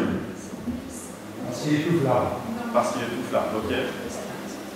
Ne vous accusez pas les autres. Parce qu'il est tout flard, parce qu'il est envahissant. C'est un parasite, ok. Micro. Ça pénètre dans l'écorce, ok. Je veux juste les vraies réponses que vous avez. Bon, bah, du coup, c'est toujours l'occasion de faire un petit plaidoyer pour le lierre, pour paraphraser un peu Francis Allais. Bon, alors le lierre, il n'y a quasiment jamais de bonne raison de l'enlever, pour être très clair. Alors, on va évacuer juste deux cas particuliers. Un cas particulier qui est le verger de production, où effectivement, même si le houppier envahit rarement les houppiers, il va quand même se déplacer à l'intérieur du houppier. Donc, pour ne pas gêner la fructification et la taille de branche, on va avoir tendance à le retirer au niveau de la greffe. Voilà, et laisser le tronc en lierre et puis le supprimer au-dessus. Le deuxième cas, c'est les élagueurs, qui en général, soit pour pouvoir observer des défauts dans l'arbre, vont avoir tendance à le retirer à certains endroits bien déterminés, soit tout simplement par sécurité, parce que la feuille de lierre en fait, va avoir tendance à être très glissante quand il pleut et quand l'élagueur grimpe, donc il va avoir tendance à l'enlever sur les zones où il doit se déplacer et circuler. Il reste une autre raison d'enlever le lierre, mais on l'évoquera tout à la fin. Alors, le lierre déjà, on n'a pas de compétition au niveau de l'alimentation au sol. Hein. Donc le lierre, c'est une plante terrestre, donc qui a son système racinaire au niveau du sol. C'est un système racinaire qui descend assez peu profond dans le sol. Et si je prends l'exemple du chêne, vous avez vu que le système racinaire peut descendre bien en profondeur. Donc cette compétition pour la nourriture, elle n'existe pas. La deuxième chose, ce n'est pas un parasite. Hein. Quand le lierre pousse sur le mur, sur le crépi de votre maison, il ne se nourrit pas du crépi, très clairement, il a d'autres sources d'alimentation. Le lierre, en fait, ça a des petits crochets qui viennent juste s'accrocher à l'écorce. Et si jamais l'arbre se développe, les crochets ont tendance à se casser, à s'arracher, puis il en refait d'autres, c'est comme ça qu'il arrive à rester accroché à l'arbre. Il n'a pas ce côté constricteur que peut avoir le chèvrefeuille. Vous avez déjà vu du chèvrefeuille en forêt. Là, pour le coup, on voit même bien les bourrelets. Sur le châtaignier, c'est souvent très visible, les bourrelets liés à la constriction du chèvrefeuille. Ça fait des très beaux bois, par contre, en torsade, comme ça, c'est très chouette. Mais le lierre, c'est pas le cas. C'est pas le cas sur le lierre non plus. Autre bonne raison de garder le lierre, pour les jardiniers, le lierre vient masquer la lumière qui pourrait frapper l'écorce de l'arbre. Un arbre, c'est pas couillon, en fait, quand il y a de la lumière qui vient toucher son tronc, en tout cas les feuillus, il va se dire pourquoi est-ce que je ferais pas 2-3 panneaux solaires un peu plus bas, ça fera toujours moins de chemin pour ma sève brute et ma sève élaborée. Bon, si vous avez du lierre, ça masque la lumière, ça évite d'avoir des branches à couper pour pas se prendre la branche dans la tête quand on tombe la pelouse, quoi. Donc pas sûr que ce soit un vrai objectif. Une étude assez récente aussi a prouvé que le lierre, il avait, alors outre le côté isolant du lierre, c'est-à-dire que quand on a une belle couche bien épaisse de lierre, comme au pied de cet arbre-là, ça crée une lame d'air qui se trouve entre le tronc et le lierre, qui va être une température différente de l'extérieur et qui va servir du coup de couche d'isolation, à la fois quand il fait chaud et quand il fait froid. Donc c'est très bénéfique pour l'arbre. Cet espace d'ailleurs à l'intérieur, ça va héberger aussi tout un pan de la biodiversité, insectes, oiseaux. Il y a pas mal de monde qui va venir s'installer là-dedans. Mais surtout, on a découvert un truc un peu particulier, c'est qu'en fait, quand il fait vraiment très chaud et que l'arbre transpire énormément, cette couche d'air qui a une température un peu différente avec les feuilles qui vont être à une température plus basse, ça va créer un phénomène qu'on connaît bien dans nos salles de bain, qui s'appelle la condensation. Et donc en fait, il y a une partie de l'eau que l'arbre va transpirer pour réguler sa température, qui va repartir sous forme de ruissellement jusqu'au pied de l'arbre. Alors il y a peu de chances que ça nourrisse directement l'arbre. Par contre, toute la faune herbacée, toute la flore herbacée qui va se trouver à proximité de l'arbre, c'est une flore qui va pouvoir en partie en bénéficier, le lierre lui-même va pouvoir en bénéficier. Et ça, en soi, c'est aussi une couche isolante qui limite les phénomènes de transpiration au niveau du sol, etc. Donc c'est toujours très intéressant. Je crois que j'ai oublié quelque chose avec le lierre. Comment ? Ouais, alors ça, on en parle juste après, promis. C'est plutôt effectivement le 1% où on va pouvoir enlever le lierre. La question de la compétition pour la photosynthèse. Ça, c'est justement, on en vient un peu à ce que vous évoquez. Ça m'arrive souvent d'être appelé pour faire du conseil globalement en particulier aux collectivités. Et quand je travaillais avec les agriculteurs, c'était une remarque que j'avais aussi assez souvent, qui est une remarque empirique et qui est très intéressante. C'est, vous voyez, mon arbre est en train de dépérir, ou ma branche là dans l'arbre est en train de dépérir, le lierre est dedans. C'est la faute du lierre, tout simplement. En fait, c'est l'inverse. C'est l'arbre qui est en train de dépérir, ou la branche qui est en train de dépérir, qui permet au lierre de se développer. Le lierre, pour faire très simple, il a 2 périodes de photosynthèse. Une en tout début d'année, petite période de photosynthèse, et une en fin d'année, beaucoup plus importante. La première période de photosynthèse, en tout début d'année, elle a lieu juste avant que nos feuillus débourrent. Donc en fait, très peu de compétition pour la lumière. Et la deuxième période de photosynthèse, plus importante, elle a lieu en fin d'année, au moment où le lierre va créer ses organes, ses fleurs, et puis ses organes reproducteurs et de fructification. C'est ce qui en fait d'ailleurs aussi un végétal hyper intéressant pour la biodiversité, parce que c'est une des plantes qui fructifie le plus tardivement. Donc c'est une des dernières occasions pour faire du gras. Et donc du coup, cette période où il a besoin, pareil, il a besoin de beaucoup plus de lumière. C'est pareil, en fait, la plupart du temps, nos feuillus sont à une phase où en fait, ils commencent un peu à rapatrier l'énergie, donc cette problématique de photosynthèse, elle est plus réellement là. Par contre, ce qui se passe, c'est que quand un feuillu, effectivement, a une branche qui commence à dépérir, donc le feuillu en lui-même commence à dépérir, et bien effectivement, on a un accès à la photosynthèse qui est permanent, et donc le lierre va naturellement faire de la photosynthèse et va continuer son activité de croissance. Donc c'est pour ça qu'il se développe à l'intérieur. Et on en arrive à ce que vous évoquiez, le cas où effectivement on va essayer de limiter le lierre, pas forcément le supprimer intégralement, mais le limiter.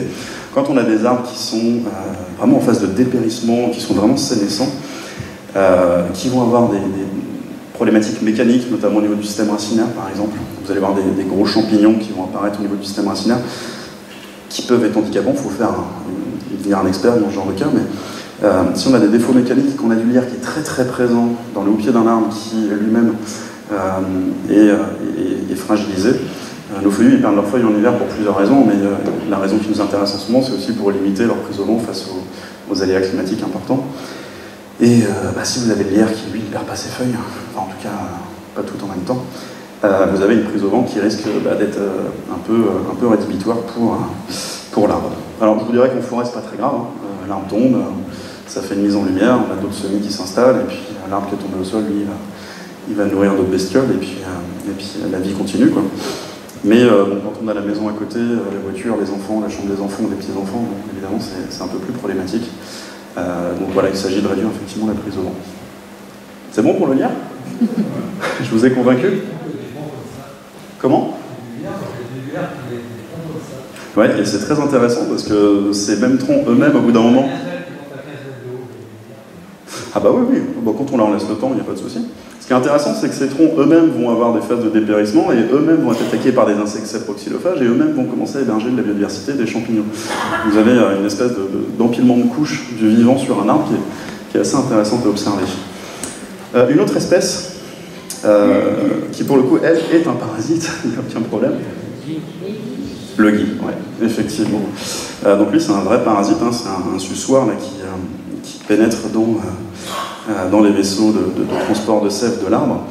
Quand vous avez un fruitier, vous avez du gui, si vous voulez vous amuser, vous pouvez couper la branche, puis vous pouvez couper la branche par tranche comme ça, petit à petit, jusqu'à ce que vous ne voyez plus le suçoir. Vous allez avoir un petit point noir en fait sur chaque tranche, et en fait le suçoir, et vous pouvez remonter jusqu'à ce qu'il soit plus présent. Donc lui, pour le coup, c'est un vrai parasite. Alors une fois, je me suis fait engueuler, du coup, maintenant je fais attention.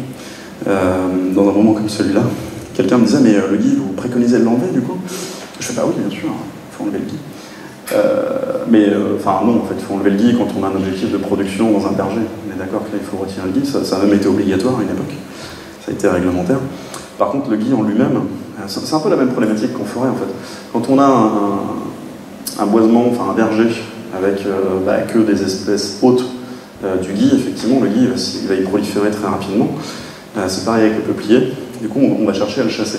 Quand on est dans un peuplement forestier spontané, avec plein d'espèces végétales, différentes. En fait, le gui il se déplace très peu, très difficilement, et puis il va s'attaquer à des espèces plus locales comme le chêne. Et avant que du gui réussisse à faire mourir un chêne, il va lui falloir quelques années quand même plus que ça. Et encore une fois, c'est aussi une baie qui est très intéressante pour l'alimentation des oiseaux. Donc voilà, toute raison de garder, il faut le supprimer, mais ça dépend du contexte, quoi.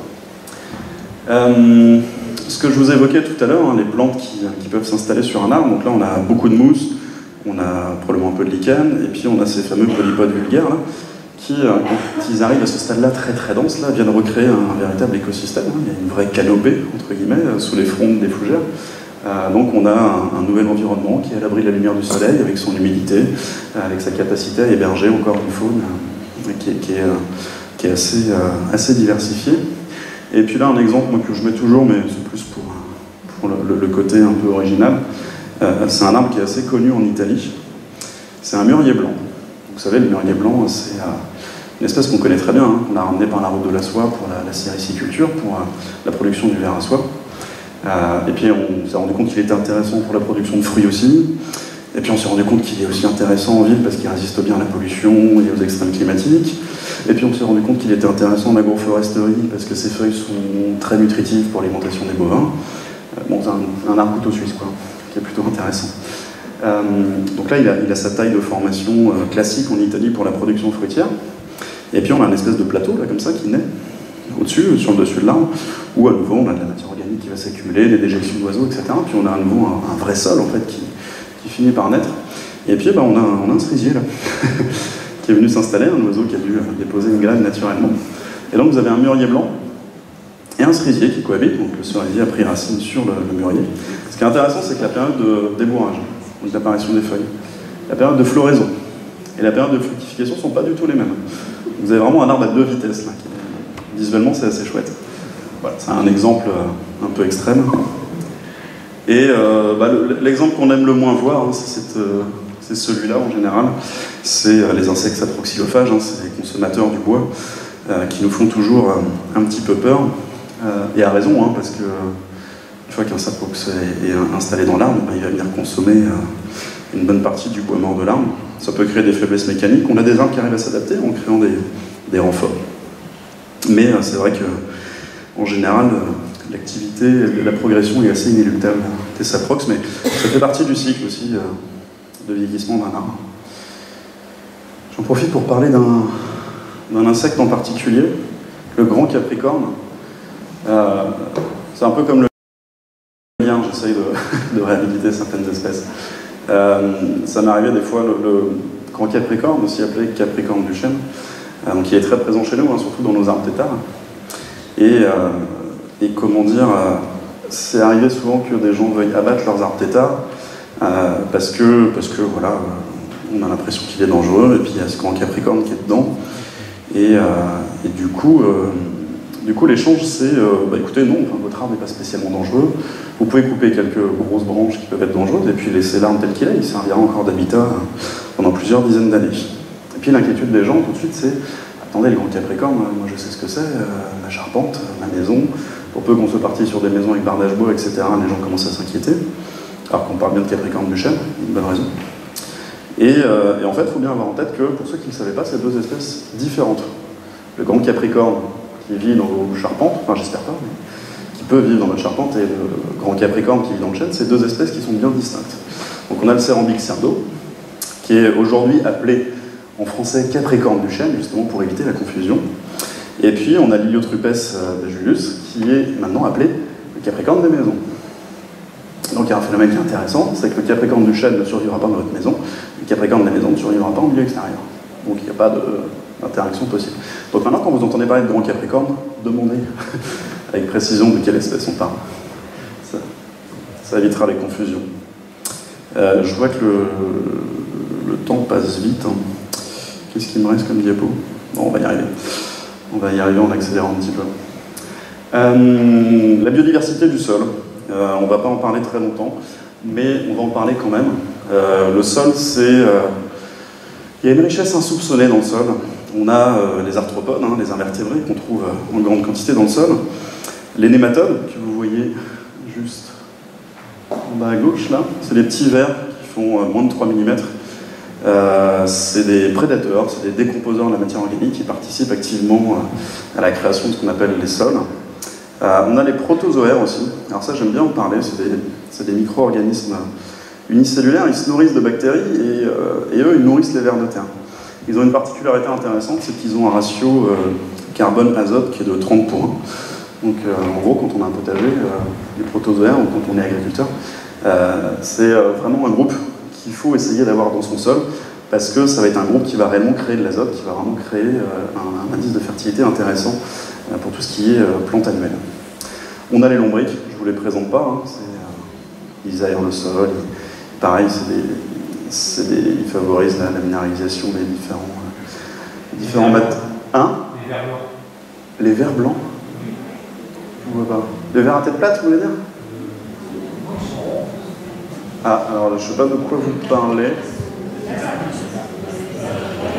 Bon, éventuellement on en reparlera après, je vais terminer cette partie-là, excusez-moi. Les actinomycètes, hein, donc ça c'est des bactéries aussi. C'est comme les champignons et les bactéries, c'est des décomposeurs de matière organique. Les algues, parce qu'il ne faut pas oublier qu'il y a aussi des algues dans le sol.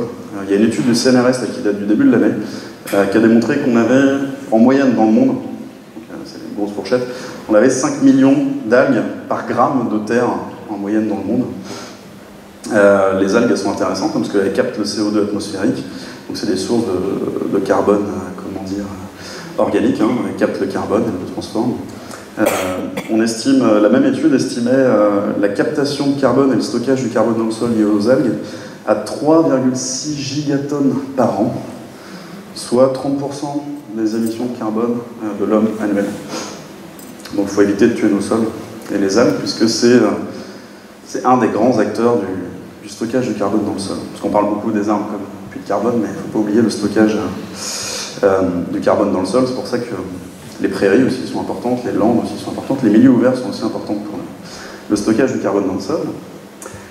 Les bactéries. Les bactéries, ça c'est pareil, je ne vais pas vous en parler très longtemps, mais voilà, c'est pareil, ils participent à la vie organique du sol. Là, pour le coup, les bactéries, on considère que c'est 1 milliard de bactéries par gramme dans le sol. Donc c'est quand même une faune qui a une vie organique qui est très foisonnante dans le sol. Et les champignons que j'ai évoqués tout à l'heure. Je suis désolé, je vais un peu plus vite, mais je voudrais juste aller au bout du propos. Les arbres sénescents et les arbres morts, il y a encore de la vie dedans, évidemment. Donc un arbre mort, on peut le mettre en sécurité et puis le garder sur pied. Celui-là, il est juste à côté, il est dans le parc, là où on travaille. On a nos tables de pique-nique qui sont juste à droite, là, sur lesquelles on mange l'été. Et on n'a pas peur que ça nous tombe dessus, donc vous n'avez pas de raison d'être trop inquiet non plus. Tout ça pour en revenir à cet arbre-là, qui a 1000-1500 ans. C'est un arbre qui a accumulé beaucoup de comment dire, d'années. On voit bien hein, que la vie végétale, la vie animale, et puis la vie qu'on ne peut pas voir est foisonnante dessus. Mais ça, c'est quelque chose qui est possible uniquement si on laisse vieillir nos arbres. Pour laisser vieillir nos arbres, il y a plusieurs choses hein, qui sont importantes. Déjà, c'est de faire les bons choix en termes de plantation d'arbres. Je ne parle pas d'une commune en particulier, mais on voit trop d'arbres qui sont plantés en contexte urbain à un instant T pour montrer qu'on plante des arbres et en fait on ne leur donne pas les moyens de survivre. On fait des fosses qui sont très petites surfaces, on laisse tout en minéral autour. On est d'ailleurs sur des places qui sont entièrement minérales, donc les arbres vont subir la réverbération aussi des UV. Il faut savoir qu'un arbre ça prend des coups de soleil aussi. Les gens n'ont pas forcément ça en tête, mais ce qu'on a appelé des échaudures. En fait, quand vous voyez des arbres qui viennent d'être plantés depuis un an ou deux en ville, sur une place, et que vous avez une grande fente sur toute la longueur du tronc, et comme ça, c'est ce qu'on appelle une échaudure, mais en général, c'est lié à un coup de soleil, justement. Un arbre, en fait, un arbre, ça croît toujours en fonction des conditions qu'il rencontre là où il pousse. Et le problème, c'est quand on plante un arbre déjà âgé, on le déplace d'un environnement à un autre. L'arbre, quand il s'installe à un endroit, en fait, il fait une écorce un peu plus épaisse, pour résister aux UV. Au sud, et puis au nord, il fait quelque chose d'un peu moins épais. Si du jour au lendemain, vous inversez le sens, ou encore mieux, que vous le mettez sur une place totalement minérale, il va être agressé de toutes parts par les UV, et ça c'est assez létal en fait pour les jeunes arbres. D'ailleurs maintenant, on fait de plus en plus ça dans les grandes villes, on vient mettre une espèce de petite bande autour pour le protéger les premières années. Ce qui n'est pas idiot, pour le coup. Il y a certains pays du monde où en fait on impose d'avoir une étiquette qui soit posée sur un arbre et qui indique le sud pendant sa croissance, pour qu'on puisse remettre la... En France, ça commence à se faire aussi un petit peu, mais c'est pas forcément très généralisé. J'ai complètement perdu ce que je disais, mais c'est pas grave, il est 26, on a avancé. Ouais, très bien. Ça, c'est un arbre tétard, juste pour ceux qui ne connaissent pas l'arbre tétard. Alors, c'est un arbre tétard qui a bien vieilli, hein, mais, vous connaissez tous l'arbre tétard? Non? Il me faut un nom. Hein. Ok, merci. C'est très bien. Les arbres tétards, c'est vraiment un marqueur paysager de notre territoire. C'est ces arbres là qui ont un tronc qui fait 2 mètres, avec au bout une espèce de tête, justement. Et puis des grosses charpentières maintenant qui partent à partir de cette hauteur-là de 2 mètres. C'est un marqueur paysager, puis c'est un marqueur finalement patrimonial aussi. C'est le marqueur d'une pratique ancienne de taille. En fait, nos paysans, autrefois, venaient couper ces arbres à 2 mètres, tous les 7 à 9 ans, prélevaient le bois comme ça, et puis ça leur faisait du bois de chauffage, quoi. Le côté tétard, hein, c'est lié à la boule qui est créée par toutes les compartimentations successives qui naissent.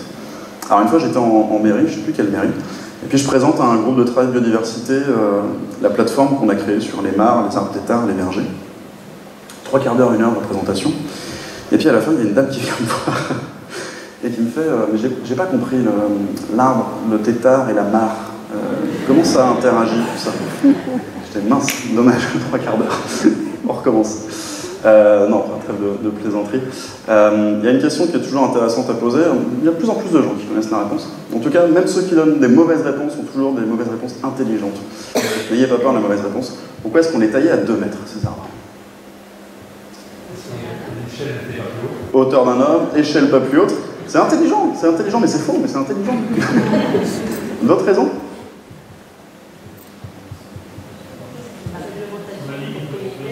La réglementation propriétaire, très bien. C'est exactement ça. C'est totalement pragmatique comme raison, en fait. Autrefois, on avait très peu d'agriculteurs propriétaires, et on avait des documents. On avait ce qu'on appelait les baux ruraux, pardon, qui venaient statuer de quels étaient les droits du propriétaire, du locataire, et tout simplement était inscrit dans ces documents que les 2 premiers mètres appartenaient au propriétaire, qui pouvait en disposer, et que tout ce qui était au-delà de mètres était au bénéfice de l'exploitant. Donc le paysan est venu couper à 2 mètres, puisqu'en dessous il n'avait pas le droit. C'est tout bête. Alors, Pour vous prouver que c'est pas lié à la hauteur d'homme, si vous allez sur Rennes, vous avez les ragos. Vous avez les mêmes arbres, sauf qu'ils sont coupés à 7 à 9 mètres. Et là, c'est pas. Alors, ça peut peut-être être le problème d'échelle, effectivement. Par contre, c'est pas hauteur d'homme, c'est pas hauteur d'animaux, c'est pas hauteur de tracteurs. Il y a encore des freins par chez moi. Alors, effectivement. Coupés à moitié. Il y a un propriétaire d'un côté, l'autre propriétaire de l'autre. Ah, bah, ça, c'est encore un autre problème, effectivement. Alors, c'est vrai que les têtards, enfin, en fait, tout ça, c'est les familles des trognes, hein, puis dedans, il y a plein de choses. Effectivement, les frênes, alors les frênes, c'était plus lié pour l'alimentation des bovins. Quand les prairies étaient sèches, on venait prendre les branches de frêne, puis on les donnait à manger aux bovins. D'ailleurs, aujourd'hui, on a créé quelque chose d'un peu nouveau, un peu innovant, ce qu'on appelle les têtards fourragers, où justement, on prend du mûrier blanc, du paulownia, ce genre d'espèces, puis on les taille à 1 mètre au milieu de la prairie, et ça permet aux bovins d'aller s'alimenter directement sur la trogne. C'est un peu plus pratique. Donc les fameux têtards. Et je vais regarder l'heure, je sais pas comment je vais faire. Je voulais vous parler d'une dernière raison en fait, de s'intéresser aux arbres, c'est la question de la diversité génétique. Et promis, je m'arrête là-dessus. Vous avez des chiffres là. Au-dessus, c'est la mouche du vinaigre. À droite, c'est du riz. Bah non, la question était facile. J'ai entendu des œufs. Non, c'est pas grave. Et juste en dessous, au milieu, c'est... Voilà, merci. Alors vous avez des chiffres à l'intérieur, en fait, c'est la diversité génomique. C'est la diversité du génome, pardon. Donc, en fait, c'est le nombre de gènes qu'on va trouver dans chacune de ces espèces-là. Donc bon, on a quand même plus de gènes que la mouche du vinaigre, ce qui est plutôt une consolation. Par contre, on a moins de gènes que le riz. En fait, ça s'explique assez facilement, sans rentrer dans les détails, mais une espèce qui n'est pas mobile, comme les végétaux de manière générale, et ben pour résister à un aléa quelconque, il leur faut d'autres armes que le déplacement, d'autres outils en tout cas. Nous, quand on a un problème de sécheresse, un problème de famine, un problème de maladie, on va avoir tendance à pouvoir se déplacer, en tout cas historiquement, pouvoir se déplacer. Les plantes, elles ne peuvent pas. Vous pouvez mettre 40 bûcherons avec une tronçonneuse allumée autour d'un chêne, vous ne le verrez pas, puis prendre ses racines et partir en courant. C'est pas possible. Donc ils ont été obligés de trouver d'autres solutions pour s'adapter. Il faut savoir que les arbres, là, c'est un chêne pédonculé, donc un arbre que vous connaissez très bien, puisque c'est 90% des chênes sessiles, chênes pédonculés qu'on a chez nous. Lui, il a un génome qui est environ 10 fois plus diversifié que le nôtre. Donc là, pour le coup, ça redevient un peu humiliant.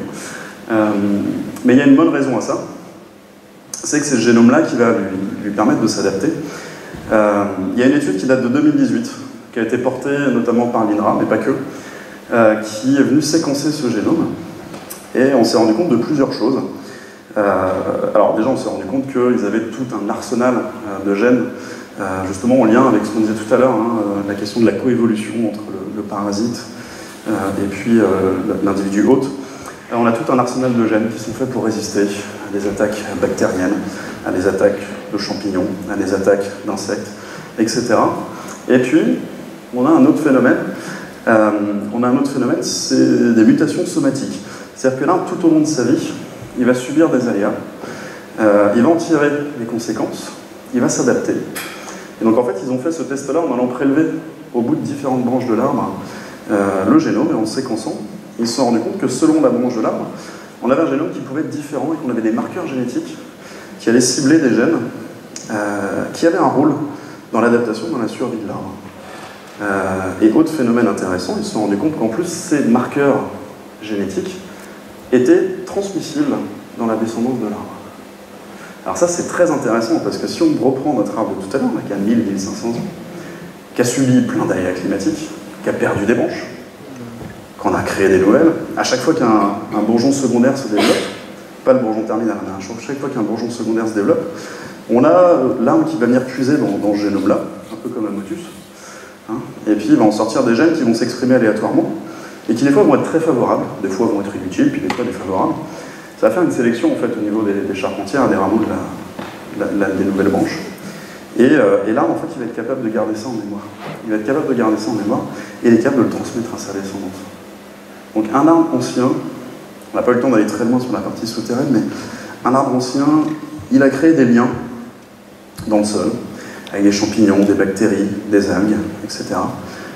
Dans ses parties aériennes, il a laissé des plantes se développer sur lui, comme le lierre par exemple, on l'a dit tout à l'heure, qui va avoir un rôle isolant, qui va lui permettre de préserver une partie de sa transpiration et de la retransmettre dans le sol. Et puis lui-même, il aura subi des attaques de parasites, il aura subi des vagues de sécheresse, qui ont fait du ménage entre les branches qui auront survécu ou non. Il aura subi plein d'aléas, et il s'y sera adapté, et il sera en capacité de transmettre cette adaptation à sa descendance. Sa descendance qui va tomber pas très loin, et qui du coup elle-même va pouvoir profiter de toute la vie biologique du sol qu'il a activée, qu'il a participé à créer, à diversifier. Donc voilà, ma conclusion en fait elle est uniquement celle-là. C'est qu'il faut laisser vieillir nos arbres autant que possible, et qu'un vieil arbre c'est une vraie richesse. Pouvoir travailler en braise-bocage, sur le bocage agricole, cette règle à moi de 1 pour 1, déjà à l'époque elle me perturbait beaucoup. On enlève un arbre, on enlève 1 mètre de haie, et puis on refait 1 mètre un peu plus loin. Déjà, elle avait tendance à me perturber beaucoup, puis les années avançant, les recherches avançant, les publications étant de plus en plus fournies sur le domaine de l'arbre, on se rend compte que ce 1 pour 1, il est absolument pas envisageable, il n'est pas possible. Ce 1 pour 1, intellectuellement, c'est mensonger. On ne peut pas remplacer un arbre qui a ne serait-ce que 200 ans par un jeune plant qu'on va venir planter en terre. Voilà, intellectuellement, c'est du mensonge. Donc voilà, laissons vieillir nos arbres, autant que possible. Oui? Excusez-moi, mais je reviens sur le génome, là. Oui. S'il peut avoir 2 génomes sur des branches différentes, oui.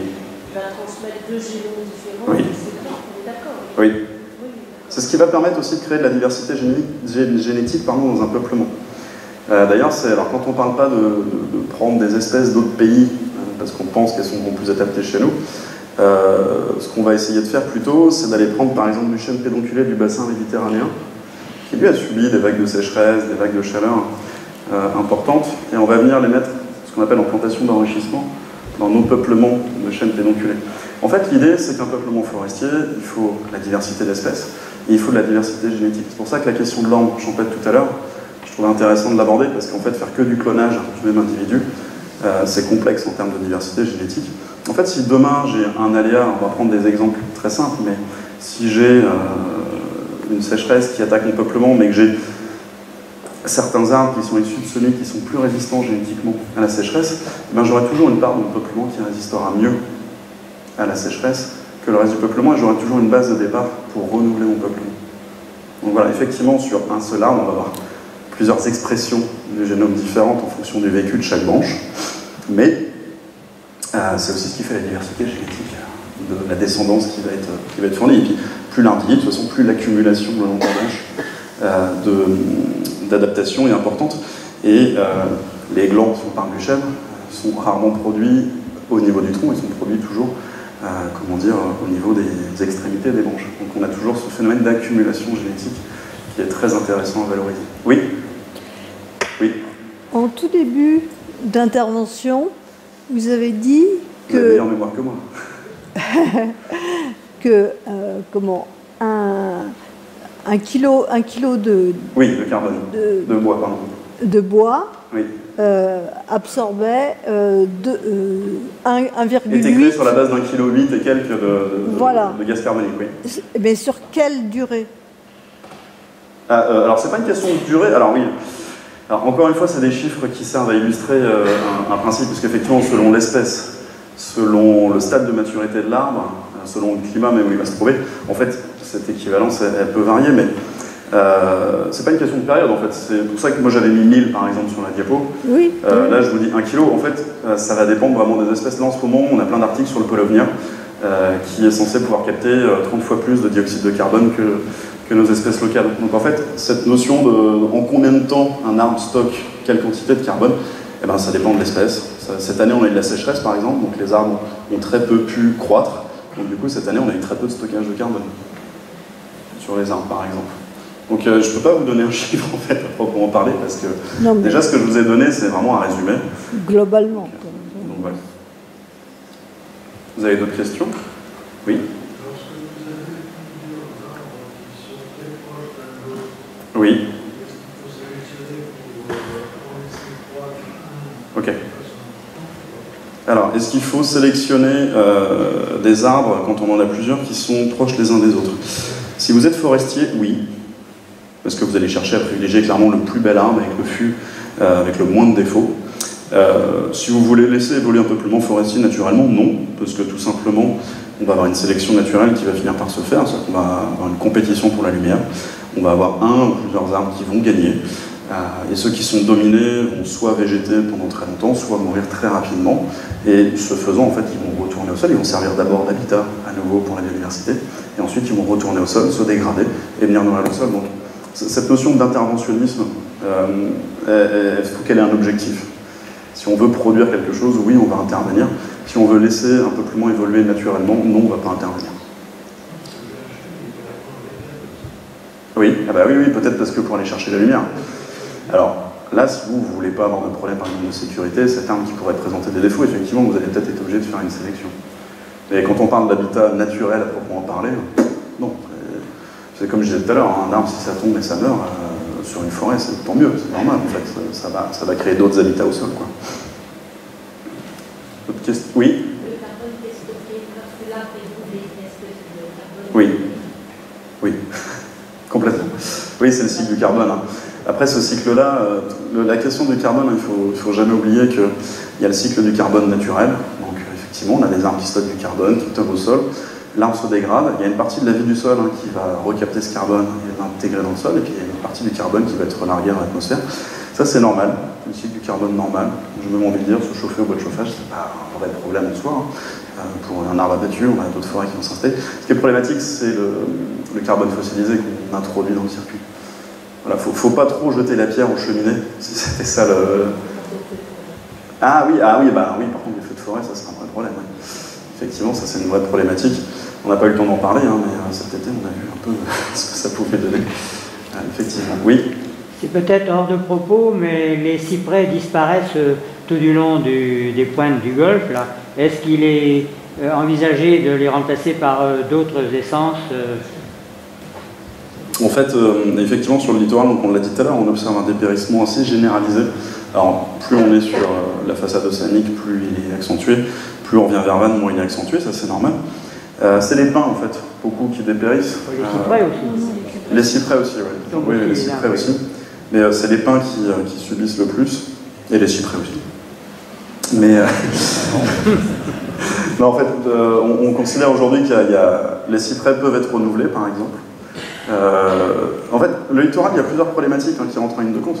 Il y a un dépérissement qui est lié aux conditions qui sont effectivement pas très avantageuses pour les pins. Quand on a demandé qu'est-ce qu'on peut bien planter sur le littoral pour le rendre un peu plus sexy, pour le rendre un peu plus attractif, on a dit les pins parce que les landes de Gascogne, les landes de Langeau, les pins, on les met sur des sols dégueulasses, il n'y a pas de souci, ça pousse quoi.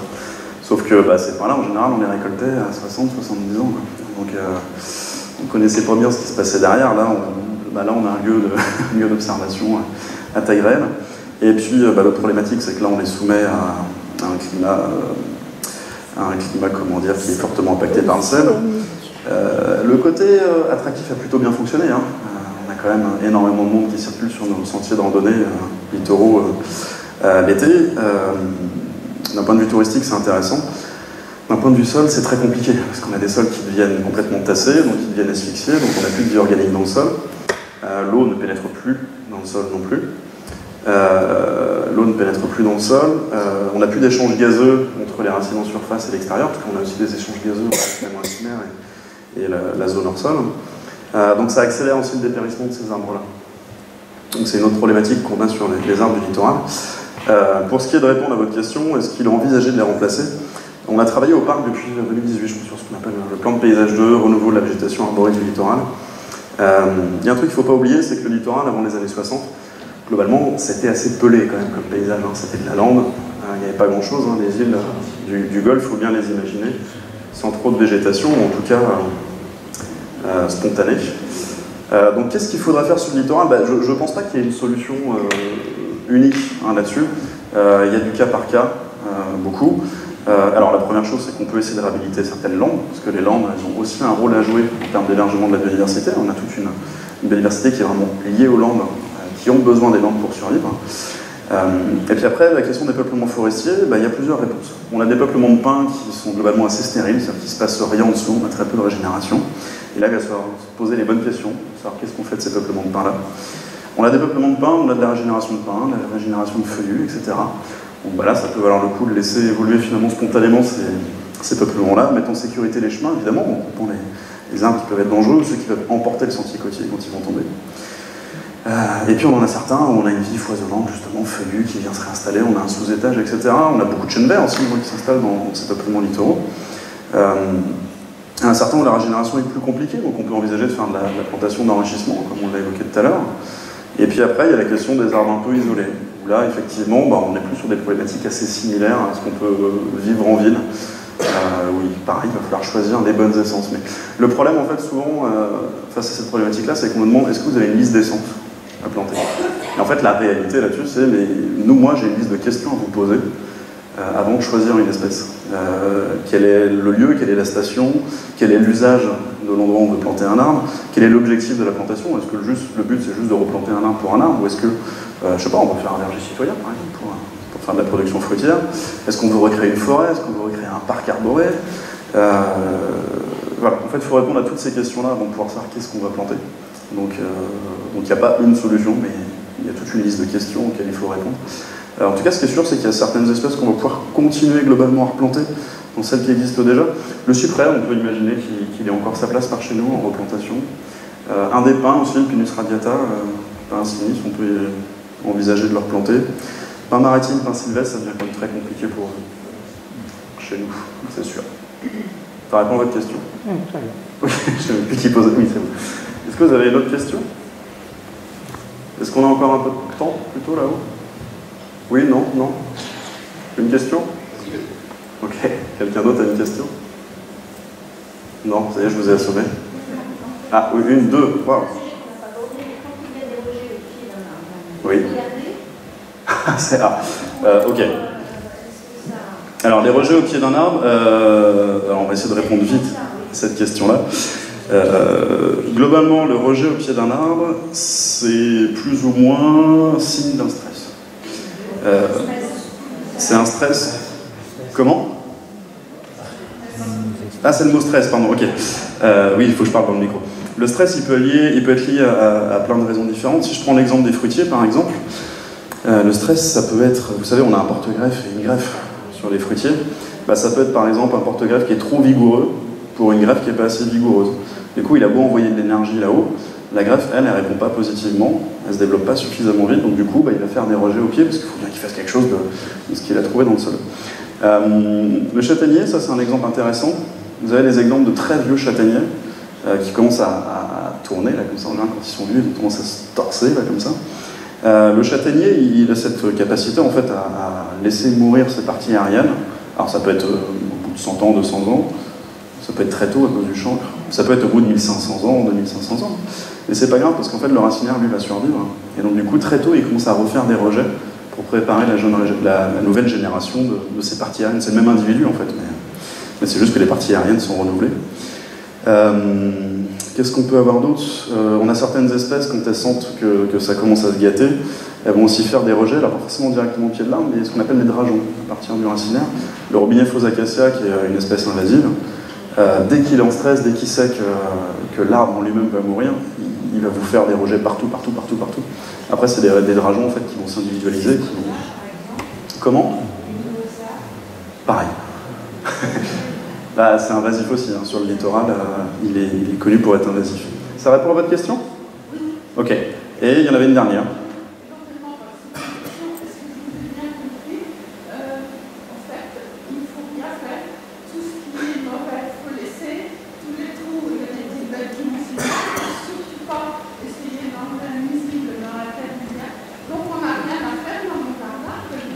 Si on devait faire très simple, oui, vous avez tout à fait compris.